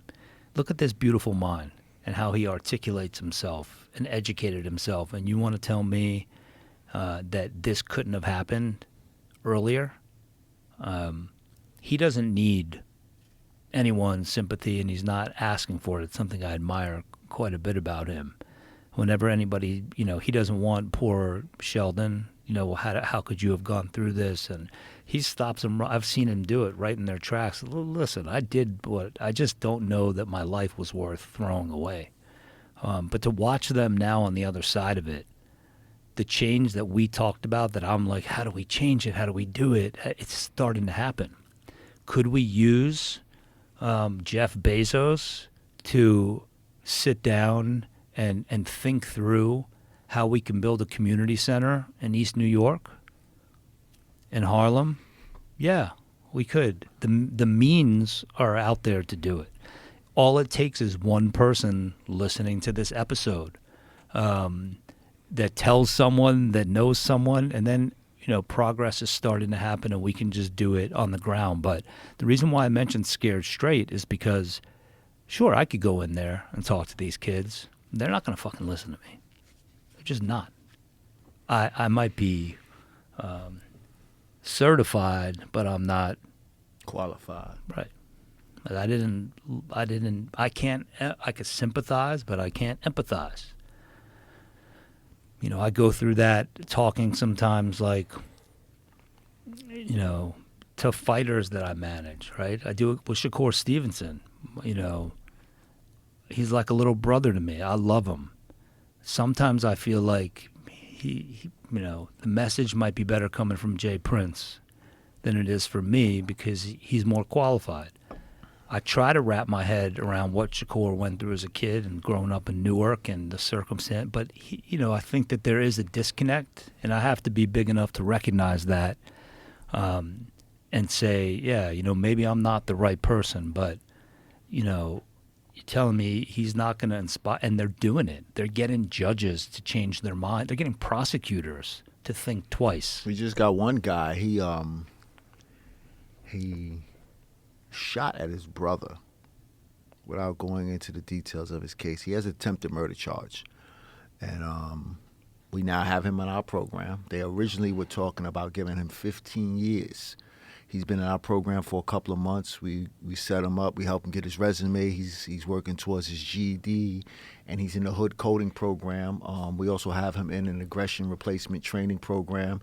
And now the district attorney is considering giving him 5 years probation. So they went from 15 years, and this kid is doing amazing. Like, he's just picking up the coding. The guy that I spoke to, he said that this kid is like a sponge. He's just soaking it up so fast. But this is just one example of how we kind of level the playing field and create opportunities. I think that word you spoke about earlier is so crucial to the context of this conversation. Opportunities, right? How do we create the opportunities for these kids to be able to provide? Living in New York City ain't no joke, man. The cost of living is ridiculous. So how do we create these opportunities? So now also what we're doing is we go into the schools. We talking to the teachers. We're talking to the teachers and the principals, and we asking them. We're not even going to wait till you get to the courtroom. We're asking the teachers and the principals, who in your classroom do you think needs help? Which kids in your classroom are giving you the most trouble? And they give us the names, and we go and we talk to them, and we're getting them involved in our program. But it's all about opportunity. Well, kids sometimes need to see someone, not sometimes, always, need to see someone who's done something from a similar situation. Yeah. Where they realize, like, there's a path out of this. Yeah. Because if you don't see a path out of this, you just see a path towards doing what the other people in your environment are doing. And that's how all human beings react. If you're in a bad environment with a bad group of human beings, the chances of you going down that same path are extraordinary. Learn behavior. Yes. And from someone like you, they can see this is not a given. There's a way to do this. There's a way to get out of this. And there's a guy who's already gone the wrong way who could say, you know what, I figured it out, and I'm going to help you. And the difference between someone like you saying it versus some uninspired counselor is massive. It's massive. And it speaks to you and your character that you want to do this, that you've dedicated yourself to doing this. That's where real change comes from. That's where real help comes from. Real help comes from someone, as you said, who's qualified to do it. Comes from the same place that you came from and that you can identify, because being able to identify is a critical component. Like you said, like, you know, is this someone who can identify, empathize with what I'm going through, where I'm at right now in my life. Like a lot of the young kids, they're involved in the gangs. And we have this reculturalization program, right? Where we're trying to teach them, because in many of our communities, the gangs have become a part of the culture. Like you have parents who are gang members, you got the kids who are in communities, and it's just saturated with gang culture, language, dress, music, food, everything else. So we're trying to extract them out of these places and say, okay, this is something that you can do differently. We're taking them to different places. We're taking them to HBCUs so that they can see what people who look like them look like when they're going to college. This can be you. This is some of the, take them into classrooms to meet with the professors. We have a financial literacy course where Chase Bank actually works with us, and we teach them how to establish credit, how to open up a checking account, how to open up a savings account. And at the end of that particular 5-week program, we actually take them to the bank and we give them $25 so that they can open up their own bank account, so that they can understand the difference between the money that you obtain from the streets and the money that you get working legitimately is two different kinds of money. You can't appreciate the money that you get from the streets. But that money that you've been working all week for, 8 hours a day, 40 hours a week, at the end of the weekend, you can see that direct deposit when it goes into your account. You can take that card and you can actually utilize it to withdraw your money out the bank. That's a big difference. Civic engagement. You know, how can some of these kids feel like they have a voice in their communities when they're not making no decisions in their communities? We go into the rallies. We take them to the rallies out of Albany. Yesterday, they went to a rally. Last week, we went to a rally about treatment, not jails. How to set up what they call diversion courts for people who have substance abuse problems. Instead of sending them to prison, they need treatment. And the money that they save is clear. It's clear. When you do the math, the money that you save, it costs almost up to $70,000 to incarcerate one person. But then there's the issue of privatized prisons. Which is insane. That's disturbing. It's so disturbing. That They're is using very human disturbing. beings as batteries to generate money. That's what it's like. Yeah, we're trying to take the charge out of their battery. We're trying to pull the plug out of the wall because, you know, these aren't controversial statistics, and I'm not going to start spewing them, but we incarcerate at a rate that is dwarfs any other Western country, any other civilized, anywhere in the world, really. Anywhere in the world. So in any event, I was doing a relative comparison. So how do we put those privatized prisons out of business? We have to start, on the ground, and for it's almost like a rallying cry to myself, because we get a lot of. Not a rallying cry to myself, but the way I got from being a little less intimidated by the mountain to climb was taking a step back really after the last episode and saying, well, what have we done and how have we changed things? Listen, I wasn't born a civil rights lawyer that was working on innocence cases. I have a trial strategy company called DRC. We do focus groups, mock trials on big cases, right? Try to unfold the thinking of jurors in a jurisdiction where the case is going to be tried. And we make demonstrative aids, and we are alleged experts in jury selection. And that became a platform. I said, how can we use this as a platform now that I'm operating the Perlmutter Center as well? So just being in the boxing industry, speaking to the Jay-Z's team at Rock Nation and Jay-Z and his mom, how can we do this? And he has something called the Sean Carter Foundation. It's a remarkable, it flies way under the radar. Have you ever heard of it? Yes. All right. Do you know what it does? Not exactly. All right. So it's kind of it's kind of remarkable that people know it because of his name and they've heard it, but no one really knows like what it does. They take children from all over the country. A lot of them are in the tri-state area that have difficult circumstances. A lot of them come from single-family households, and they're not just mentoring them from high school, but they are trying to do some of the things that Sheldon talked about. They do a college tour. It's run by a woman named Danya Diaz, and really Gloria Carter, and a woman named Miss Archer. And I saw what they were doing. And I said, if we took these kids and created a fellowship program where we pay their last year of college, and 5 of them do it every summer and work on wrongful conviction cases at my consulting firm at DRC, and also are a resource to my students who are taking an internship for the Perlmutter Center and are working on wrongful conviction cases, and have them start a social media campaign. They spearheaded the Free Bruce Bryant social media campaign. And watching this program, these kids, if they're given the opportunity, 3 of them now work for me full-time. One of them is the mail intake coordinator at the Perlmutter Center for Legal Justice. So she is receiving mail from inmates and helping screen which cases we might want to investigate.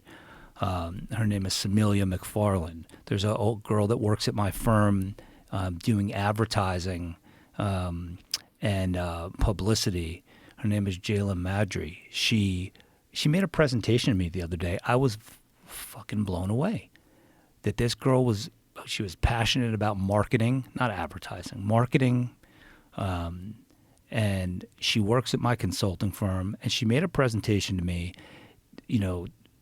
that had a level of detail and ideas about how we can become, increase our awareness. And I was just thinking to myself, all right, so this is the change that we're making happen. And it was just an idea that I had. I didn't actually think that Jay-Z and his mom and Danya would go for it. So I was reluctant to pitch them the idea, and just being able to say, well, what do you have to lose by, putting it out there? And they have been remarkably supportive. So I think that there's a lot of people that want to help. Yeah. Sheldon and I were talking about it before we came, and we often think how can listeners help? There is not, if you have an idea like I had, just try to put the next foot in front of the foot that's behind you. And just keep walking forward, and don't be afraid to ask. There is not a public defender's office in this country. There is not a civic engagement organization that if you call them and say, I want to volunteer or I'm interested in helping, that will turn you away. You just have to say, all right, I could sit here and talk about it, and, Until it happens to you. Right, we talk about not to cut you off, right? No, I need to cutting segue off. into something, right? You talk about remember the opioid crisis, right?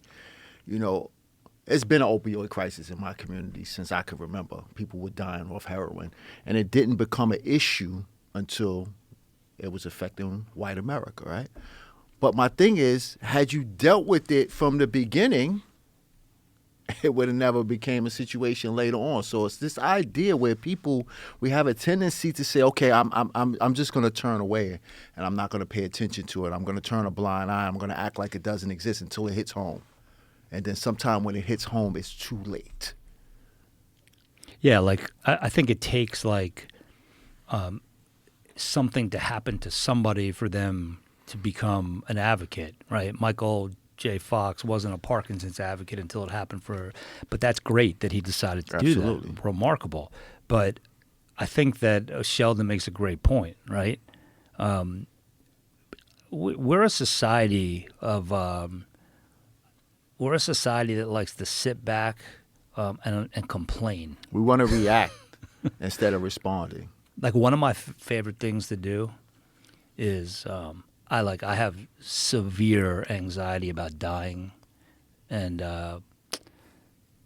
but for whatever reason, maybe this balances me out. At an airport, when a flight gets canceled, even if it's hopefully my flight, not hopefully, but I get a better view of it if it's my flight. To watch people stand up and get frustrated, berate, raise their voice at the fucking ticket attendant.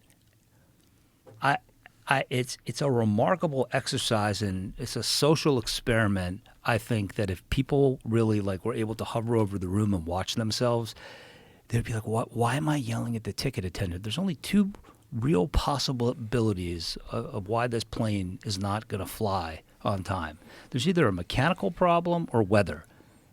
Do you want to fly in either of those situations? And to watch people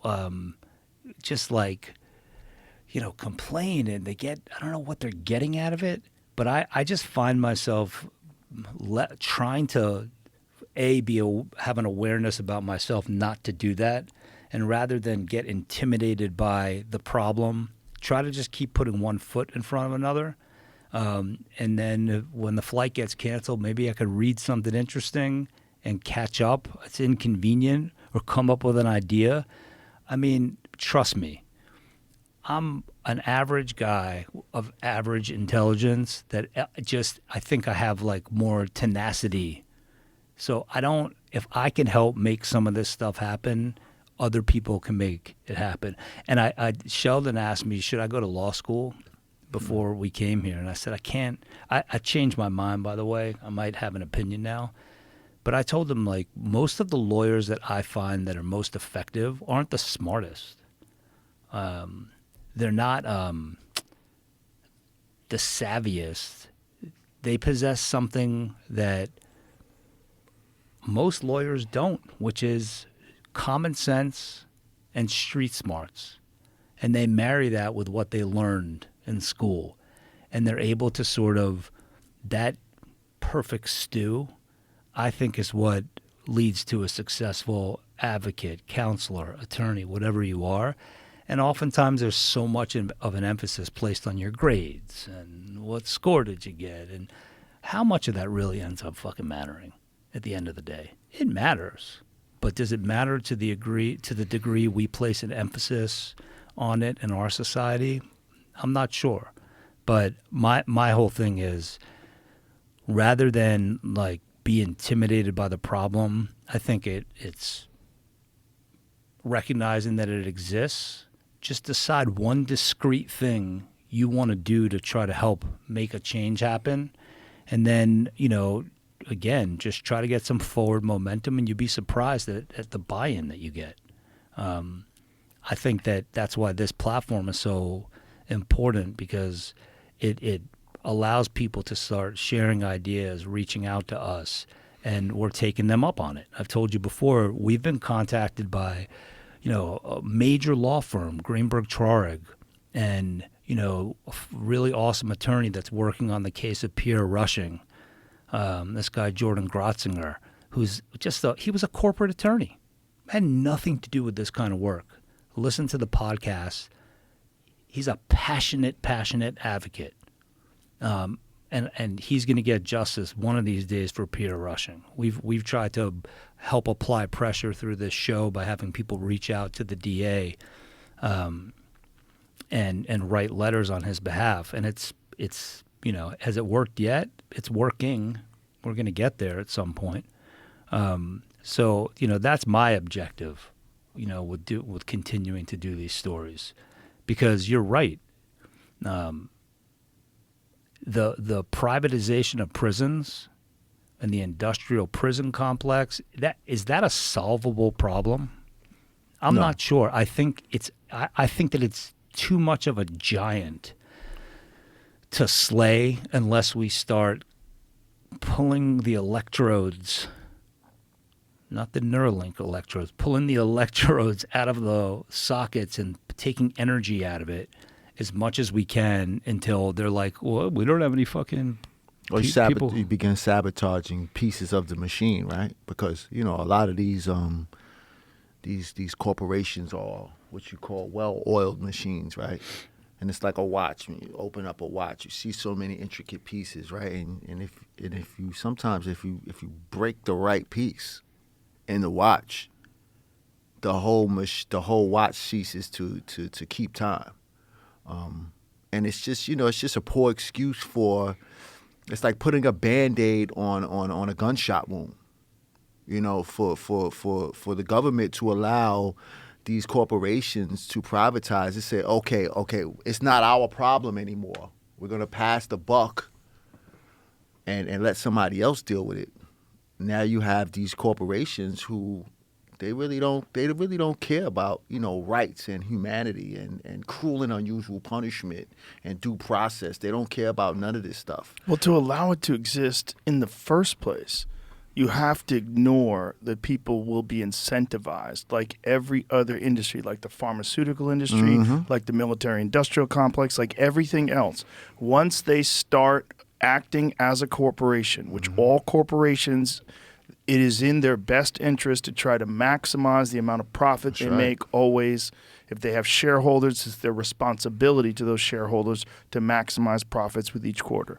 Now, when that happens with human beings in prisons, you can bet your fucking sweet ass they're going to lock as many people up as they can. That's a fact. And That's we know their for commodity. A fact, we know for a fact that happened. We know for a fact that prison guard unions, they work hard to make sure that laws are not changed that will incarcerate people for petty drug offenses. Big business. Big business. Like, for example, I was supposed to go testify at a congressional Senate hearing on what they call slave wages, right? So you have this corporation called Corecraft. I don't know how familiar you are with Corecraft.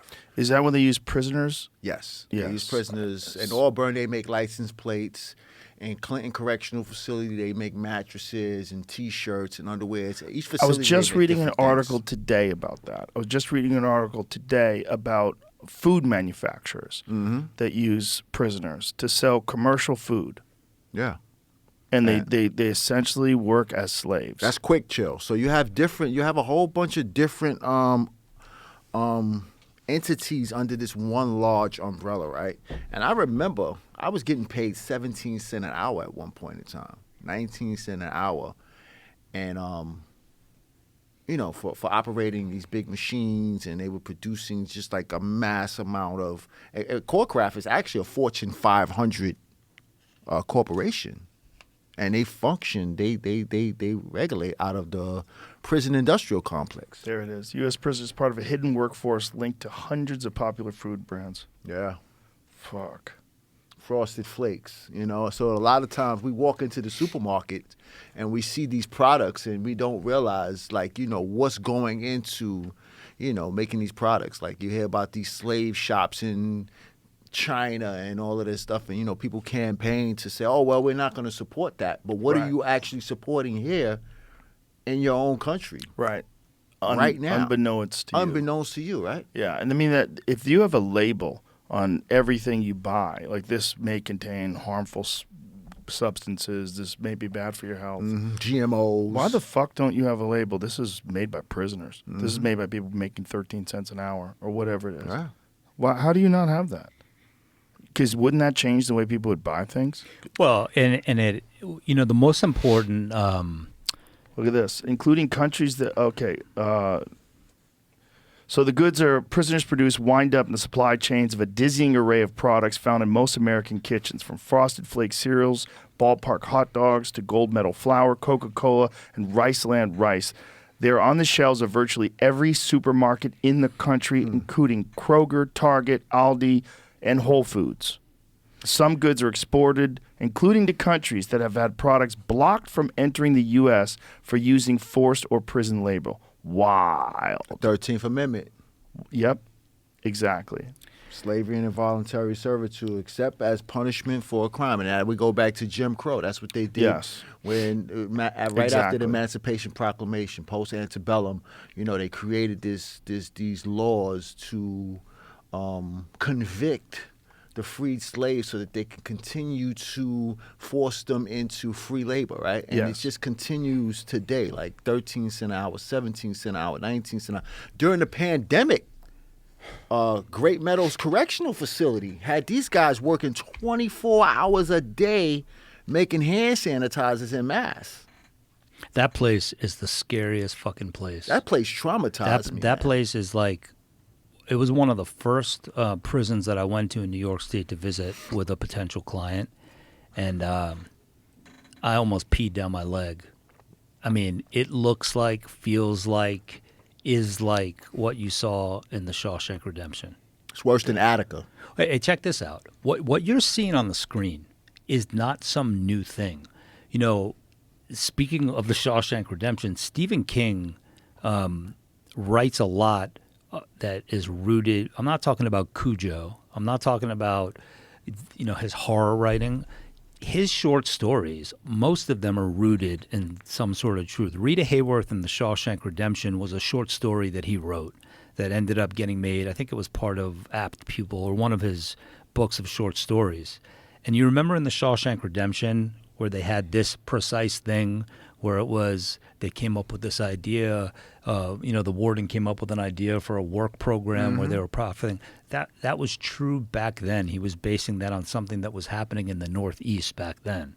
So, the notion that this is still happening shouldn't be that shocking. It's just like, what is our news cycle pay attention to, and how do you make sure that this kind of stuff doesn't keep happening?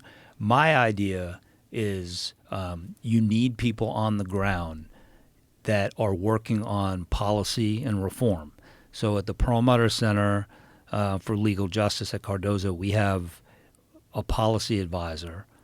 Her name is Sarah Chu, who knows forensics. She's a scientist and like one of the more respected, or in my mind, the most respected reform advocate about how we stop using junk science like bite marks and Blood splatter. blood spatter, ballistics, even fingerprints to some extent. Conversation we was having earlier. Yeah, and lobbying to make sure that laws get changed. And it's like at the end of the day, the scariest part about all of this is that the politicians that we poke fun at, I poke fun at, everybody has a field day. These are the fucking people. These are the people that are sitting in some white fucking building The prosecutors at your state and, capitol. and the prosecutors are the worst. man. And but before you get to the prosecutors, these are the people writing the laws. These are the people writing the statutes. They need to be influenced by people like Sarah Chu, other great people that work in policy and reform advocate. There's a woman named Rebecca Brown. Her and Sarah Chu both used to be at the Innocence Project. Sarah came to work with me. Rebecca Brown is a great one that are working boots on the ground and trying to change and educate, really. I mean, how much does your local representative or a state senator really know about how dangerous it could be to draw conclusions about the directionality of how blood hits drywall versus how it hits lucite, how bite marks leave an indentation on someone's skin. I could a qualified, certified, actually, strike qualified, a certified odontologist, total horseshit, could take one of these skulls and make the same case that the bite marks left on someone's leg came from this set of teeth, Sheldon's teeth, your teeth, or my teeth, and convince 4 juries 4 times 100% of the time that you're guilty. that you're That it was guilty. you that did A it. skilled odontologist could do that. So when bite marks were, became subject of a report that everybody should read. The National Academy of Sciences did a report in 2009 that should have changed our criminal justice system. It had the most qualified, certified scientists from all over the world study all of these disciplines of forensic evidence, all of these disciplines of forensic science, and come to the conclusions that none of them were supported by scientifically a scientifically credible body of evidence. There was no repeatability. There was no reliability. The scientific method that you learn in grade school, you could apply it to any of them and they would all fail the test. Which are the standards for admissions at trial. And it talked about the standards for admissions at trial, the Daubert standard, the Fry standard. It's just, is it credible in the scientific community? And they come to a resounding no on everything except for DNA. And DNA is still fraud right now because there are all these new technologies. I shake your hand this morning, and then I later pick up a knife and, stab someone, and your DNA ends up on the knife. From the sweat on his hand. Yeah, because there is such sensitive, what they call low copy or touch DNA that can now be detected. And the mixture can be untangled. And they can say, well, Joe Rogan's DNA is on the knife. Where was he at this time? There's a case of a guy named Emmanuel Fair in Seattle where he was implicated in a murder because he was at a party on Halloween when this girl got murdered. He ended up getting, sitting in prison for, I think, 7 or 8 years before he finally got acquitted. So this report should have turned forensic science on its head, and no one gives a fuck. Bite mark evidence. Until it hits home. Well, bite mark evidence is still admissible in all 50 states. So, I mean, look, I could sit and bang my head against the wall about it, or I could, just keep on speaking up when you're in front of a judge. How often, Sheldon, do you hear from an attorney, well, I don't want to piss off the judge? All the time. You're right. Your absolute obligation when you're defending someone is to piss off the judge if they're not doing their job.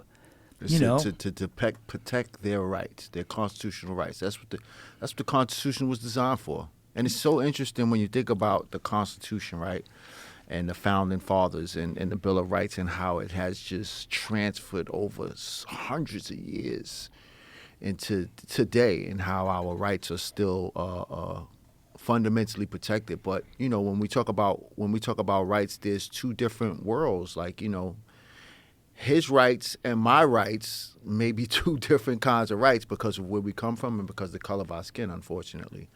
An ounce of prevention is worth a pound of cure, and you constantly keep hitting on the fact that, why do you wait for a problem to end up at your doorstep before you decide to do something about it? You have, like he said, you have people at all of these different organizations. Reach out. Google is very effective. I've only been home 9 months, and I've pretty much learned how to navigate Google pretty good, better than most. It's actually pretty easy to be able to find different organizations. Like he talks about the people at his organization, Sarah Chu, and we have Gina Mitchell at Queens Defenders, who is our policy coordinator, and we work on so many different subjects. Reach out. Change is real, but it has to begin somewhere. You have to just be willing to take a step forward. It doesn't matter where you're from, how old you are, Republican, Democrat, rich, poor, black, white. It doesn't matter. I look like I took a picture of a homeless guy on the train station a couple of days ago, and I posted it on my Instagram page, and it just blows me away how. And I'm just gonna be straight up. I have an issue with the whole immigration thing, because I feel like he said, like Joe said earlier, like you have $70 million that you can give to a whole nother country, yet you're not addressing the issues right here at home right now. Like I worked for the Department of Homeless Shelters. Like I've worked in there, I've seen it. with my own two eyes. Like, and then you have citizens, you have veterans that come back from wars and can't even get the same services that people from other countries come here and get immediately. They get housing vouchers, they get education vouchers, everything. Like, you know, make America great again. If you're going to make America great again, focus on the people, the citizens, the people who put you in office. It's just, I don't know. It's like, you know. What does that even mean? Look, I've been Yeah, reading. what does that I've been even reading mean, this right? book called "Thinking Fast and Slow." Have you heard? It's a fucking phenomenal. I highly recommend it. It's about how your brain works, and why we believe what we believe, and the two systems of our brain, and one is the quick judgment, and the other is the slow it down and critically think about it. And there are all these, puzzles in it where he makes the point by saying, like, consider the following. And the studies that have been done on someone just repeating the same words over and over again and how that translates into people feeling that it's A, credible, and B, that the person uttering the words has some credibility are astounding. Just by Trump might be, in my opinion, a little nuts, but he's, or a little crazy. He's crazy like a fox, though. He knows if he keeps on saying those words, those words are going to stick. If he keeps saying witch hunt, people are going to start repeating it, and they do. So, maybe think a little, like, I don't even know what it means. I just know that we need to start, like, having some individual thought before it's just like this group think about other people and, how they're different, and lock them up and throw away the key. And, I just think, like, we should all slow down and really think. Yeah. And what I hope to bring is these stories where you get to know the person. Look, I'm deeply, deeply flawed. Sheldon will be the first to tell you, like, I did some fucked up things. But when you watch what he's doing, why can't we make people in these communities? Why can't we make them great again by giving them a better chance? Like you said at the outset of the episode, let them hit the starting line. Yeah. Well, what you were saying earlier about building a sandcastle, one grain of sand at a time, I think, from my perspective, the feedback that I get, it's these conversations we've had quite a few of them now. They have changed a lot of people's ideas on how the prison system is structured, what the problems with it are, how many people are wrongfully incarcerated, how incredible some of these people are, wasted potential, locked away forever for something never did, and they didn't break. Instead, they got stronger and wiser and more intelligent and more educated and came out better. And they're incredible human beings. And how many of them are just being wasted? Yeah, how much potential. I mean, the saddest, this is what you want, though, right? You don't want somebody to go into the prison system and come out worse, right? And which happens most right? of the time. And then we hear about these horrific incidences, or people getting pushed onto the train tracks because you have a guy who has a mental illness, and instead of getting the services that he needs, you put him in prison. You sedated him for 3, 4 years, 5 years. You sent him to a parole board. The parole board let him out. 2 days later, he pushes somebody into the train tracks, right? This is not what you want. Yeah. So how do you prevent these things from happening, right? By being proactive, by being responsive instead of being reactive. Don't wait for something to happen. But you said something that Joe said something that is worth sticking on for a second. These are most of the time. These are the miracles that are coming out. Right. I mean, most of the time, you're right. The cycle of from the street to prison, back to the street to prison. Most of the time, recidivism. Yeah. I mean, I'm just saying it in plain English. Most of the time, it's churning out monsters, because what else would you expect? Right. Right. I mean, there's a great book called "In the Belly of the Beast" about a guy that went to prison, and he describes what it did to him psychologically, what it did to him to every cell in his body, and then he goes out and he murders someone, and he writes this book just explaining, I want you to understand what this did to me. I read it when I was in college, and I should read it again.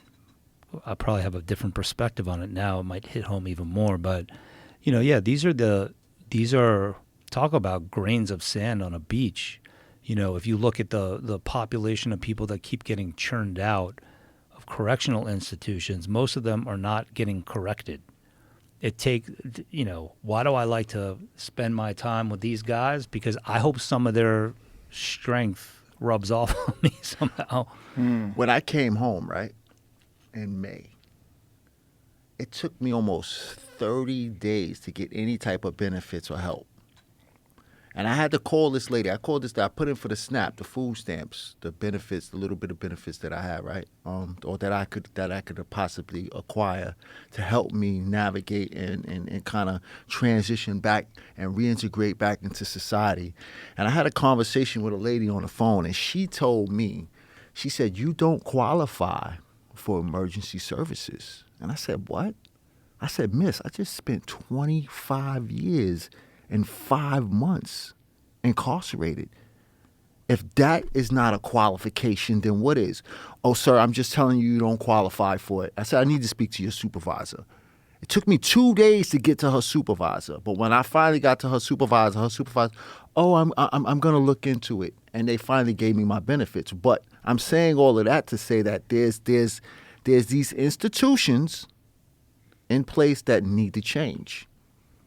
And for the people who are listening to this and you're directly involved in these institutions, there has to be a conscientious response to what classifies as an emergency. I should not have had to wait 30 days. What if I didn't have family resources?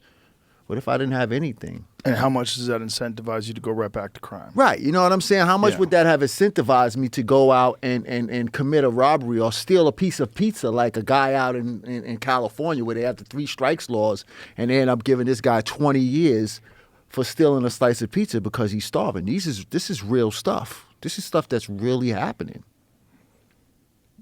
Nobody offered me anything. I had to actually go out. Do they give you any sort of guidelines of what you can do to reintegrate to society, or do they just release you? They just release you. They gave me $40 and a bus ticket.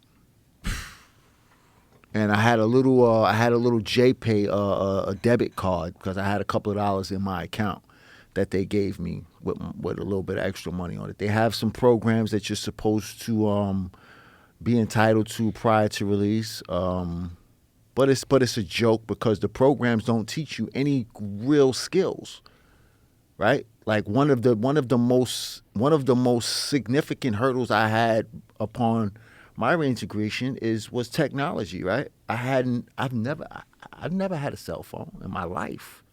I sent out my first email in 2019 from a tablet that they gave me in Auburn Correctional Facility. I don't know what a PDF. I went online and they said I had to convert my application into a PDF before I could submit it. Excuse my language. I didn't know what a PDF. What the fuck is that? Yeah. So these are some of the things that when we talk about opportunities, right, and leveling the playing field and recidivism, right? Someone being able to get out and not have to be in these situations where they feel like the whole world is against them and they really don't know what to do. They can't get the services that they need. They don't know how to navigate the basics of technology, Microsoft, Excel. I was fortunate. I was in the computer program while I was incarcerated, and I was able to, as my role in the Cornell Prison Education Program, I put myself into a position to where I knew what an Excel spreadsheet was. I knew what a Word document was, but a lot of these guys that's coming out, they don't know what that is. But you skipped the PDF course. Yeah, there's no PDF. Sorry. Yeah, there's no PDF I don't even know how to course. convert something to a PDF. Yeah. Like, Pretty simple. I'm sure, but I don't know how to do it. Yeah, I'm if I saying. saw that in an email, I'd be like, "Fuck." fuck. Well, what's crazy? There's a great program in New York called Hudson Link, where I think it's a college program, and they do a lot of great reintegration. They provide a lot of great reintegration services, and they're right like a few blocks from Sing Sing prison. And you were part of Hudson. Shout out to Hudson Link. Yeah. So I obtained my degree in mercy from Hudson Link. Sean Pica runs the organization amongst many other formerly incarcerated individuals. Sean Pica is also formerly incarcerated. They have a post-secondary education program on the inside, and they also have a post-secondary. They're actually paying for my master's right now to go back to school. They have a housing reentry program called New Beginnings. Amazing. That's where I went when I first got released. But, going back, had it not been for these formerly incarcerated individuals, like I don't know where I would have been at. Had I had to depend on my elected representatives, my elected assembly and senators, like I would be, I would probably be trying to steal a loaf of bread out the grocery store. You know what's crazy? There's this was a trippy moment, man. Fucking trippy moment. The warden at Sing Sing, a guy named Mike Capra. Mm-hmm. All right. And when you conjure up in your mind what a warden looks like, I mean, he's right out of Central Casting. Big, burly dude. You looking at him, you think boy, watch out. He's doling out punishment. This guy was so inspired by what he saw at Sing Sing with formerly incarcerated individuals that got out and started programs. J.J. Velasquez is Voices from Within. Voices from Within started this organization when he was incarcerated, where they bring people in the community into the prison just to talk to inmates and to establish that there's some humanity there. Capra, the warden of Sing Sing prison, they call him the superintendent in New York. That's what they call wardens. Now works for JJ. He retired, and now he works for JJ, going around trying to. He's like a missionary, but for the work we're doing. Frederick Douglass program. We were at the UJC a couple of months ago, United Justice Coalition. Out in what was that? That was the Jacob Javits. It was at the Javits Center. Yeah, the Javits Center. He was there. He spoke. Derek spoke. A huge event. But Michael Capra was there. That was what I was saying. It was a trippy moment. I see him there. This guy was the warden of the prison, and now he's there at a booth for JJ's organization. Speaking on behalf of incarcerated individuals. Wow. So, yeah, right. Did you talk to him? How did he make that turn? Oh, did I talk to him? When I saw him, when Bruce got out, he came to Hudson Link. They have it looks like a thrift shop. And it kind of is, but it's only for people getting out. So you could go in and get some clothes. You could go get. That was Kiki Dunstan's. That was her thrift shop. She created that. So when Bruce gets out, he needed clothes. We said, "We'll bring you some clothes." He said, "No, Hudson Link has this great little spot by." So while he was still the warden, he came. While Bruce was picking out things to congratulate him and wish him well, and not only did I talk to him, is he told me when I retire, I'm going to come work with these guys. So, yeah, when I saw him at this event called the United Justice Coalition, he's at a booth working for JJ on the Frederick Douglass project. Side by side with us. And I saw him, and he looked at me, and he goes, "I told you, Josh." And I just walked up. I gave him a big hug. Wow. He recoiled. I was like, "Come on, baby, hug me." and he came in. He's like, "Man, it's like he's like it's life changing. It really is." And we had a great talk about it. He was telling me how just being on the outside with these guys that I saw in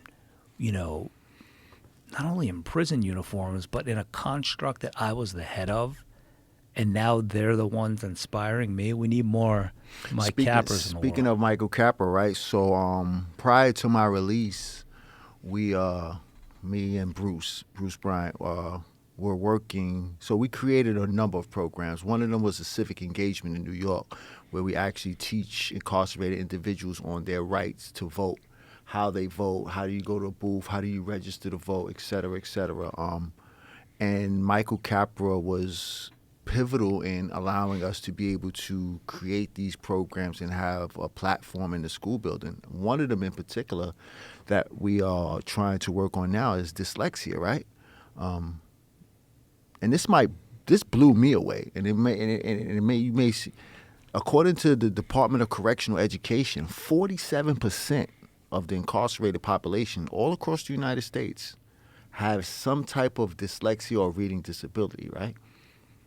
That's almost half of the individuals that are in the Department of Corrections that have some type of reading disability, right? So when you look at, and that's the tip of the iceberg, right? So when you look at the bottom of the iceberg, right, and you go and you delve even deeper into that, right, what are the key factors that played in this person actually, what's the correlation between incarceration and illiteracy, right?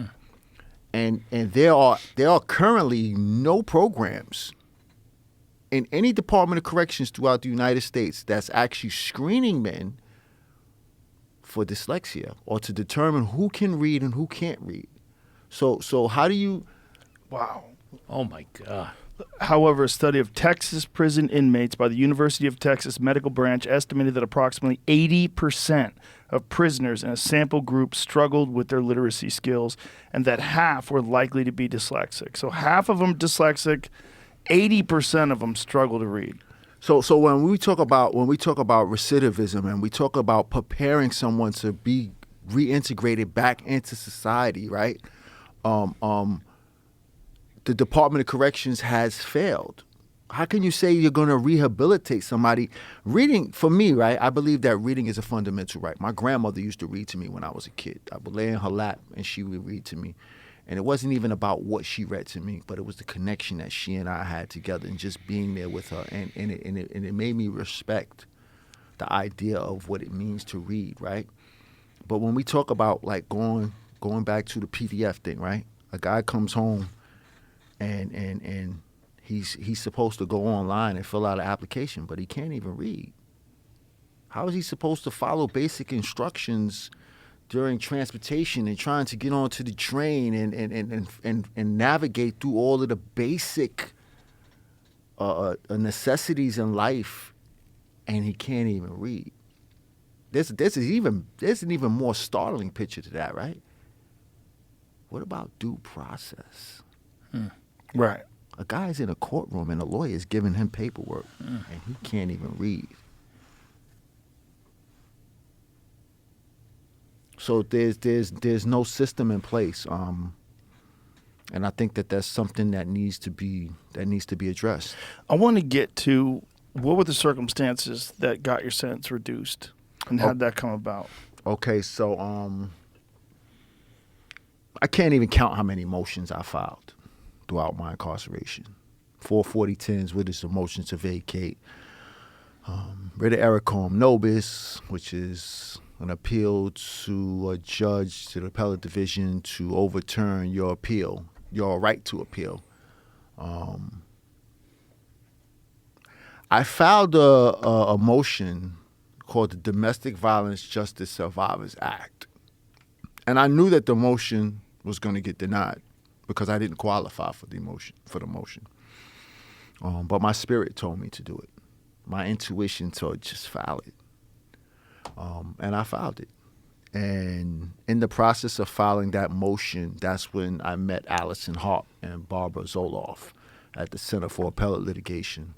And they have what they call is the YEARS program, Youth Emergent Assisted Resentencing Program. And what they do is they look for individuals who meet a certain age bracket when they were sentenced, a crime, and then the sentence that's attached, usually disparaging sentences. And So the motion got denied, but in the process, I connected with Allison, and they reached out to me, and they said, hey, listen, we think you qualify for the program. We think you're the poster child for this program based on your circumstances. And that began the process of my release. I think what played a significant role was what I had done while I was in prison, because that's one of the major things that the district attorney's office had looked at. That's one of the major things that Josh and Allison and everybody had brought to the attention of these people. Say, okay, you have a guy who has these set of circumstances, but look at what he has done while he was incarcerated. Look what he has been able to accomplish. And he did all of this under the pretenses that he was never going to get out. So we were going back and forth. We filed a bunch of paperwork. We had to get a bunch of documents. I sent out a whole bunch of documents, and they put together what they call is a mitigation packet. And a mitigation packet just outlines everything, my circumstances, my sentence, my crime, accountability, and a whole bunch of other factors. And they submitted it. It was a 440-20 in New York State, which is a motion to resentence or a motion to vacate the sentence. And initially, the ball was rolling. The district attorney's office had initially conceded to the motion, saying we're not going to oppose the motion. And then something happened. I'm not exactly sure what happened, but maybe Josh, he has more of a background insight. And at that time, me and Bruce were working. I didn't know Josh. And Bruce said, yo, listen, man, I'm going to talk to my man, Josh Dubin. He knows some people that know some people. And I didn't know that he was working with Derek Hamilton. Derek Hamilton and I had worked in the law library together. So I think when he mentioned to Derek, he said, my nickname was Superb. That was my nickname in prison. And he said, you know a guy named Superb? He said, yeah, I know Superb. So him and Derek got together along with Allison Harp and Barbara Zoloff, and they went back to the district attorney's office in full force. They had all kind of me. Go ahead, Josh, you could probably No, I attest mean, to. I don't. You know the details more than I do. Well, I mean, listen, I don't want to get too much into the details because I don't think they matter. And I think I want to make sure that the credit is given where it belongs, which is probably to Sheldon first for transforming his life, and to Barbara and Allison, because these are two amazing attorneys that saw potential and the injustice in what was done to Sheldon and who he had become, and they got to know him. And I'm on the phone with Bruce, and these prison calls, if they're not a legal call, these prison calls are like, sometimes they just end real abruptly. It's like, oh shit, I got to go, bye. Or, oh, they're giving me a hard time, they're doing a count now, I got to go, bye. Or sometimes it'll just click off. So Bruce is, about to get out. He's got his clemency is granted.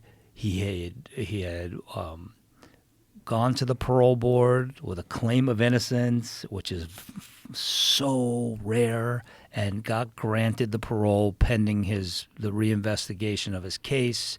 But he has clemency with no strings attached, other than being on probation until they make a final decision on his innocence. And he's on the phone with me going, yo, I got this guy, Sheldon Johnson, right here, and he wants to talk to you. His lawyer knows your cousin. And I was like, what the fuck is this guy talking about? And I was like, Bruce, man, I got to worry about getting you out. And this was going on for like a full month. And, he's right here, he wants to talk to you. I said, I'm not talking to anyone else. I'm dealing with your case, I got to get you out. He's like, please talk to Allison. She's been at your house before. I said, no, you got something, you got your lines crossed somewhere. So I finally paid attention to it. I had a million other cases going on, and Bruce was our first client at the Perlmutter Center, and we were really lining things up for his release. And I speak to Sheldon's lawyer, and she said, I'm actually friends with your cousin, and when she organized a baby shower for your for your daughter, who's my oldest, Lila, she said, I was at your house for your baby shower. I remember your wife, Jillian, real well. She's like, tells me, I remember your house. And I'm like, come on, you can't make this shit up. The connections, the man. connection. And in New York City, it was just too wild. Right. So I said, send me the mitigation submission. And that was when I read about Sheldon, and I went to Derek Hamilton, who is a one-man cyclone of justice. He's been on the show. He just does so much for so many people. He's like, I know him. He's an amazing guy. We're gonna get him out. So right in the middle of there's so many Trump things where there's cameras all outside Trump that I was forget. supposed to show up in court. I forget and then what they it kept was. Pushing it back. They said, "Oh, it's too much going on in What the was it? courtroom." What was it though? It was him being indicted, or No, it was him being indicted, and then they were saying that it was too much police activity there, that they just kept pushing it back. So They what just kept happened was pushing there it was back. like we were at the district attorney's office on a different case that we're working on, and we asked to speak to the district attorney of New York and let him know that we were now representing Sheldon along with the Center for Appellate Litigation, and made a passionate plea on Sheldon's behalf. And I don't want to go too much into the details, but we ended up kudos to the Manhattan District Attorney's Absolutely. Office Thank you. for actually, paying attention and seeing that Sheldon was worthy of a second chance, and really the sentence did not fit the crime. And the twist on Sheldon's story that I it's like a head scratcher to me that I asked him about was the judge that sentenced him is a black man. And I said to Sheldon, did that ever strike you as here's a African American judge that looks at this young black kid and should understand his circumstances and have a better understanding of it and not want to throw away his life. And I said, so what do you do with that fact? And Sheldon said, well, I'll let you respond to it, because he said something to me that I didn't really. This judge now, sits as a federal judge in the Southern District of New York. I don't know what to make of that. I don't know. It just seems so strange to me that is who, said this guy's not worthy of redemption. One of the things that I expressed to Josh when we had this conversation was that just in my experiences dealing with judges and prosecutors and correctional officers in particular who are black, right? They struggle with this idea that they feel that they have to be harder on their own people, for one, to make an example, and so that their colleagues don't think that they're being weak or showing favoritism because, oh, this guy is black, so you're showing him favoritism. But the idea of, like what Josh is saying, like you would think that someone who's in this position as a judge, he's an arbitrator, right? He is supposed to be someone who is in a position of power and authority, should be able to look down. And maybe he saw something. I don't know what his experiences was. I can't speak to that. Maybe he saw me as a menace, but I do honestly believe that, we need these people to be able to look at things from an objective, right? Because when as a person of color and in a position of power, like a lot of times it's a subjective reality. It's a reality that's attached to personal feelings and experiences, and a person who's in that position should be in a position to be more objective, right? when we talk about objectivity. And I think that's what it boils down to, subjectivity versus objectivity, right? I think what you're talking about too is expressed by. I know a lot of guys that have been that have had dealings with black cops. Black guys having dealings with black cops, and they will tell you, man, they will go out of their way oftentimes to show that they're not showing any favoritism. Yeah. Like they have to show because they're a minority in their precinct, and they go out of the way to show that they fit in with that culture. And so showing, just to speak to what he said, right? Like when I was in upstate New York, Auburn and Clinton and Attica, you had a sprinkle of maybe one or two black cops, and the black cops were always the worst. Right. Because like he just said, they are a minority and they don't want to be ostracized by their coworkers or made to seem as if they're showing favoritism towards the prisoners. So they go out of their way to just be extra. That's what we used to say. He's just being extra. He wants to enforce all of the rules. What a white cop might say, this guy got a pot and an eye. So, in prison, we have you have pots, guys cook, and you have an eye. It's usually like a coil that's detached from a hot pot, and you use it to make food. There's been times when, you'll have a white cop that'll come in the cell, and it's contraband. You're not supposed to have it, but you'll have a white cop that'll come in the cell, and he'll see a pot, and he'll just be like, he's just using that to cook. Or then you'll have a black cop that'll come and be like, no, he can't have that, and it's just interesting. And I think it goes back even farther than that, right? When you go back all the way into slavery, you had the house nigga and the field nigga. Excuse my language for using those words, right? You could use them, we can't. Yeah. Right. You know what I'm saying? And that the idea of the guy who was in the house, he was harder on his own people, his fellow slaves, than some of the overseers may have been, or the slave masters. So it's this transferred psychological state where a person feels like they have to just go above and beyond to like Joe just said, to show that, I'm not showing favoritism. Yeah. Or I'm not speaking, this whole talking white. God, it's such a fucked up system. It's crazy. It's so fucked up. And every time we have one of these conversations, I leave and I just drive and I think when I'm driving home, I'm just like, what the fuck? Like the sea of human beings that are entrapped in this system. And what is the number of incarcerated individuals in the United States right now? 2 million. So that's more than the population of Austin. It's actually 1.92. We rounded off as 2 million. Roughly Austin and the surrounding areas. So interesting that I All was these looking at people. Austin, right? Texas taxpayers pay $3.5 million in taxes towards prisons. $3.5 million. How much of that could be saved if it's invested? I mean, it would be a fascinating study if one state would implement what we're talking about, like community outreach programs, starting at a grassroots level.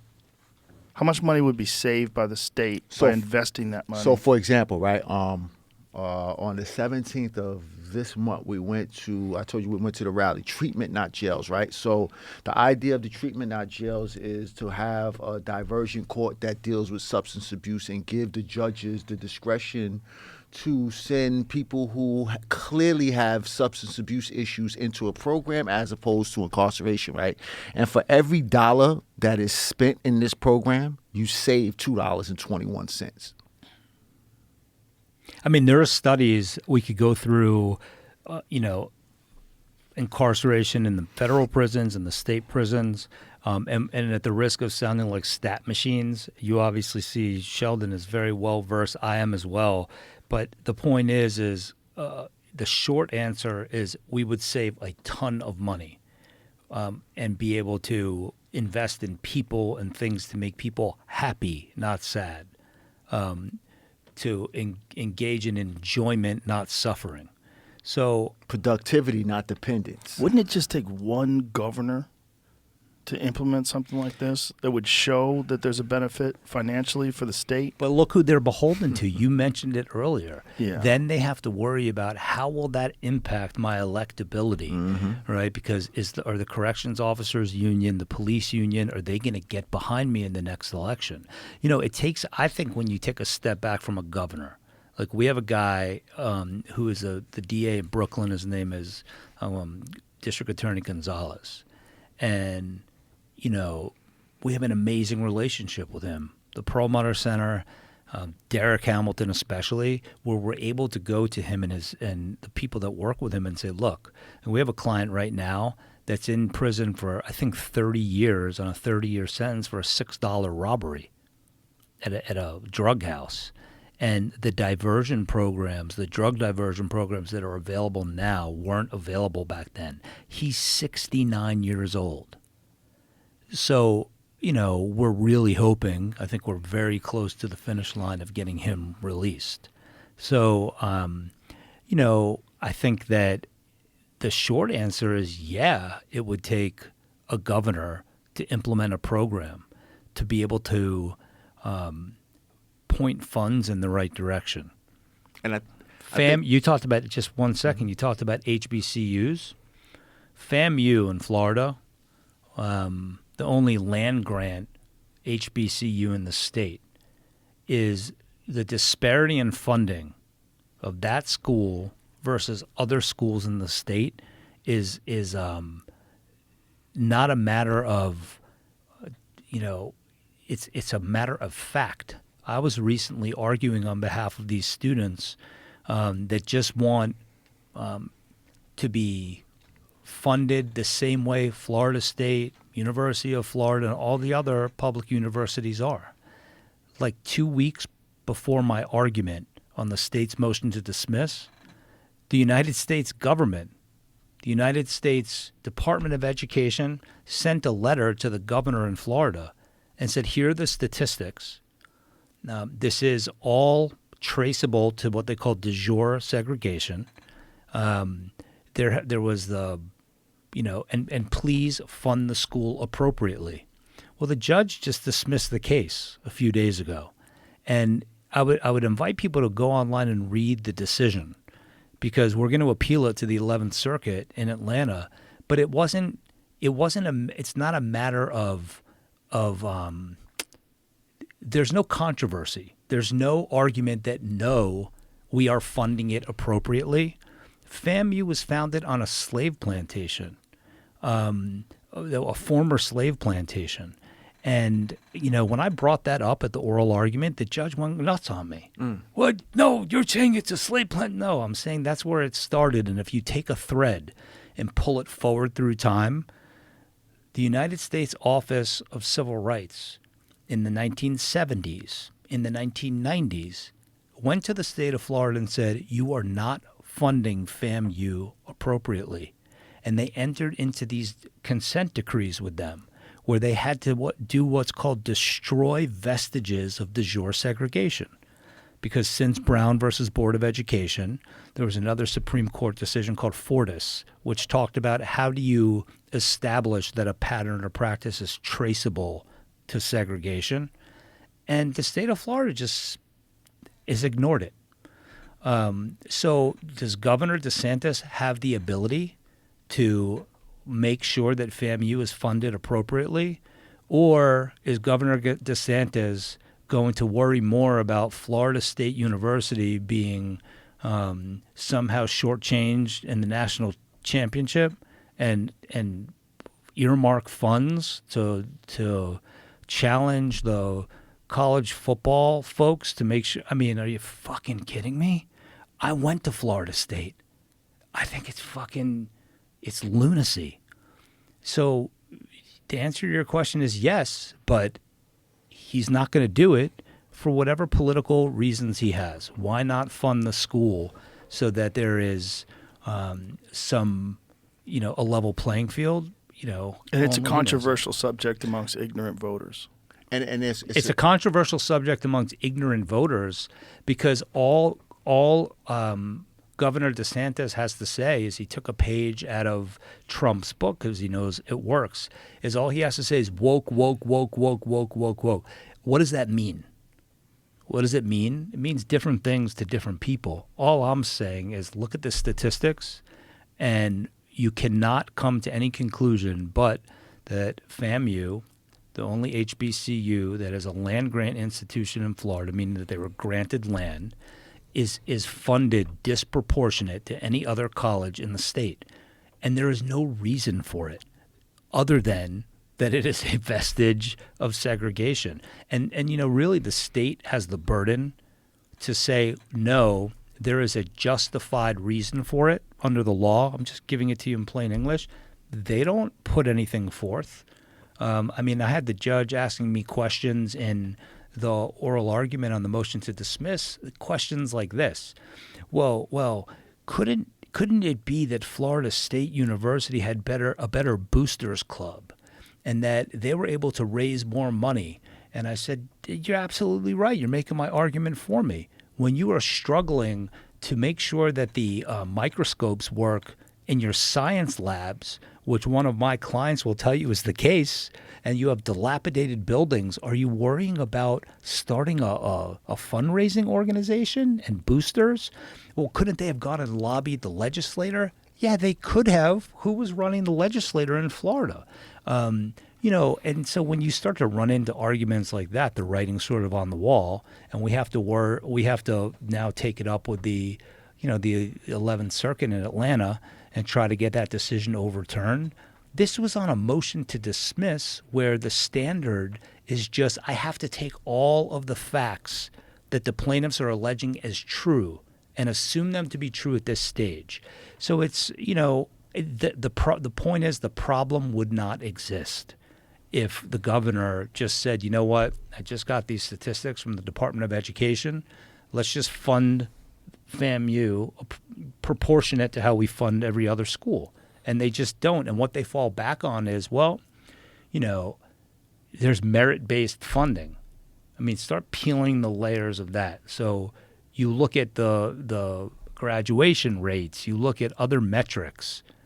Quantifiable. I think you see the flaw there, right? It can get frustrating at times. And I have a choice now. Do I fold up the tent? No, you go to the Court of Appeals and you make your case and you just keep on fighting and trying to get it right. So to piggyback off of what you just said, right? When you say, can the governor do these things, right? Yes, they can. A lot of times these objectives are long term, and it takes time to quantify them. So when we speak about quantifying, like these examples of what are the circumstances surrounding the lacking of funding, a lot of times these governors are more concerned about whether or not this is going to come out during an election year, and people are going to, whether liberals or conservatives are going to go against them and vote against them because they supported education of incarcerated individuals. I remember when I was going to Auburn, and I was in the Cornell Prison Education Program. This was in 2014. You had correctional officers' families outside the facility protesting as the volunteers were coming into prison with signs saying, does my kid have to get convicted in order to get a free education? And the idea was that we were receiving a free education because we were incarcerated, which is not the case. The idea is that education has been proven to prevent recidivism. Individuals who have been shown to acquire associate's degrees and bachelor's degrees are like 92% less likely to return back to prison. So this is quantifiable evidence of how you take money and you allocate it into one project. So over the long run, you can save money. Yeah, so it can be done. Would you leave? The response to that is not stop prisoners from being educated. It's like make it easier for everybody. Exactly. That's the response. I mean, I think the easy answer, though, to your question of why I don't focus my attention on governors is am I leaving this in people like Bill Clinton's hands when he was the governor of Arkansas? That fucking guy? Am I leaving it in the hands of Andrew Cuomo? Right. That fucking guy? Right. I mean, that guy wouldn't answer a fucking letter, wouldn't return. His clemency program was to not have a clemency program. So He was too busy hugging people. he was too Yeah. busy, rubbing shoulders or whatever the fuck. Stealing feels. Oh, my bad. I ain't mean. I was just. No, that's just your excuse me. opinion. Yeah. Yeah, so I think that the time, energy, and resources are better spent. I think the private sector comes up with better solutions oftentimes at helping, watch how, what do they call it, the virtuous cycle? The virtuous cycle works like this. When I saw the work that Allison Haupt and Barbara Zolop were doing at the Center for Appellate Litigation, I said, this is like, God's work. This is like beautiful stuff they're doing. And they're on a shoestring budget. So rather than be like, the civil rights community can be interesting. It brings out the best and the worst in people. A lot of these civil rights organizations, again, you throw human beings into any endeavor together, they're going to fuck it up. They like to argue and get egos. And look what happened to me by coming on this show. And some folks tried to censor me, and I just wouldn't have it. So I saw the work that they were doing, and I said, you know what? Do you need help? And they said, we need help.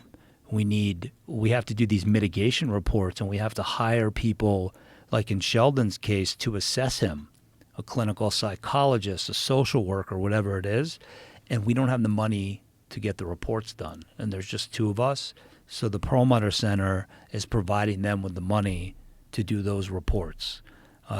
Steve Zeidman at CUNY he's this guy that I think that he's responsible single-handedly for over 50 clemencies in the state of New York. Amazing, phenomenal guy. He's coming to Queens Defenders to do we're getting ready to start a clemency initiative at Queens Defenders. He's coming to train a bunch of guys. He's just this at guy. Queens Defenders. Yeah, that doesn't surprise me. He's a guy that he's a letter writing machine, and he keeps the pressure on, and he just doesn't give up on people.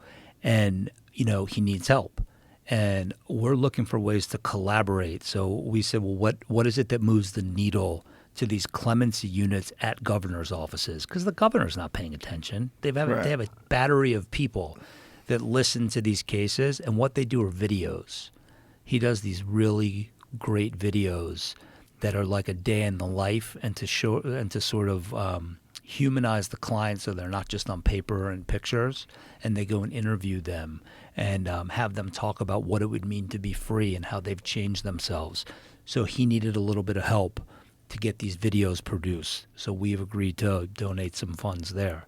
And I think it's just like having this more synergistic approach rather than have it be about me or put my name on the door, let me get the credit. Right. We just all pitch in. Yeah. To wrap this up, if someone's listening to this and they want to reach out, they want to help, they want to contribute, maybe somebody does want to, some Jeff Bezos type character does want to get involved and see if there is something that they could do in terms of like some sort of a community outreach center or something that can help. What can they do? Who could they reach out to? They can go to the Perlmutter Center for Legal Justice at Cardozo Law. It's like Sheldon can Google. Anyone can Google it. There it is right there. Yeah, there it is. And I think Googling it would be faster. If you scroll down to the bottom of it, you'll find the donate button. There are ways, and there's some of my students, there's a Give Now button. We put it all the way to the bottom. But in any event, you can reach out to me at joshua.dubin@yu.edu. That's my email for the Perlmutter Center. And, we're on the precipice of a major announcement with one of the most prestigious law firms in the country in a couple of weeks. that has agreed to not donate just financial resources, but woman and manpower to help litigate these cases. That came as a result of the exposure that we're getting here. So, as I always do, I thank you from deep within my soul for allowing us to have this platform and, the commitment that you made to doing this quarterly and telling these stories. I'm very thoughtful in who I bring on. I think this was one of the best ones yet. They've all been amazing. I love the fact that Sheldon was able to tell his story, and this was a different version of, I think, an important element of the story that needs to be told. So my deep respect and love for you. And my same to you. I think what you do is extraordinary. It's so admirable. It's so important, and it sets an example to so many people that there's great work that can be done and real good. And Sheldon, thank you very much for being here, man. Thank you for the example that you set and all you've done to educate people and to set an example with your own life that there's a way out of this. And you can also find us at queensdefenders.org. There's also my email address is sjohnson@queensdefenders.org. You can reach out to us. We're also on the precipice of an amazing announcement working with Columbia University, their Youth Justice Ambassador Program, and coordinating with professors and volunteers from Columbia to work with our Youth Emergent Leadership Program. And, we can use all of the help that we can get. Well, I'm sure you're going to get some. People are listening. All right. Thank you, Joe. Thank you, Joe. I appreciate you having me here, man. It's an honor. Appreciate you being. It's an honor to have you on. Thank you. Thanks, Josh. All right. Bye, everybody.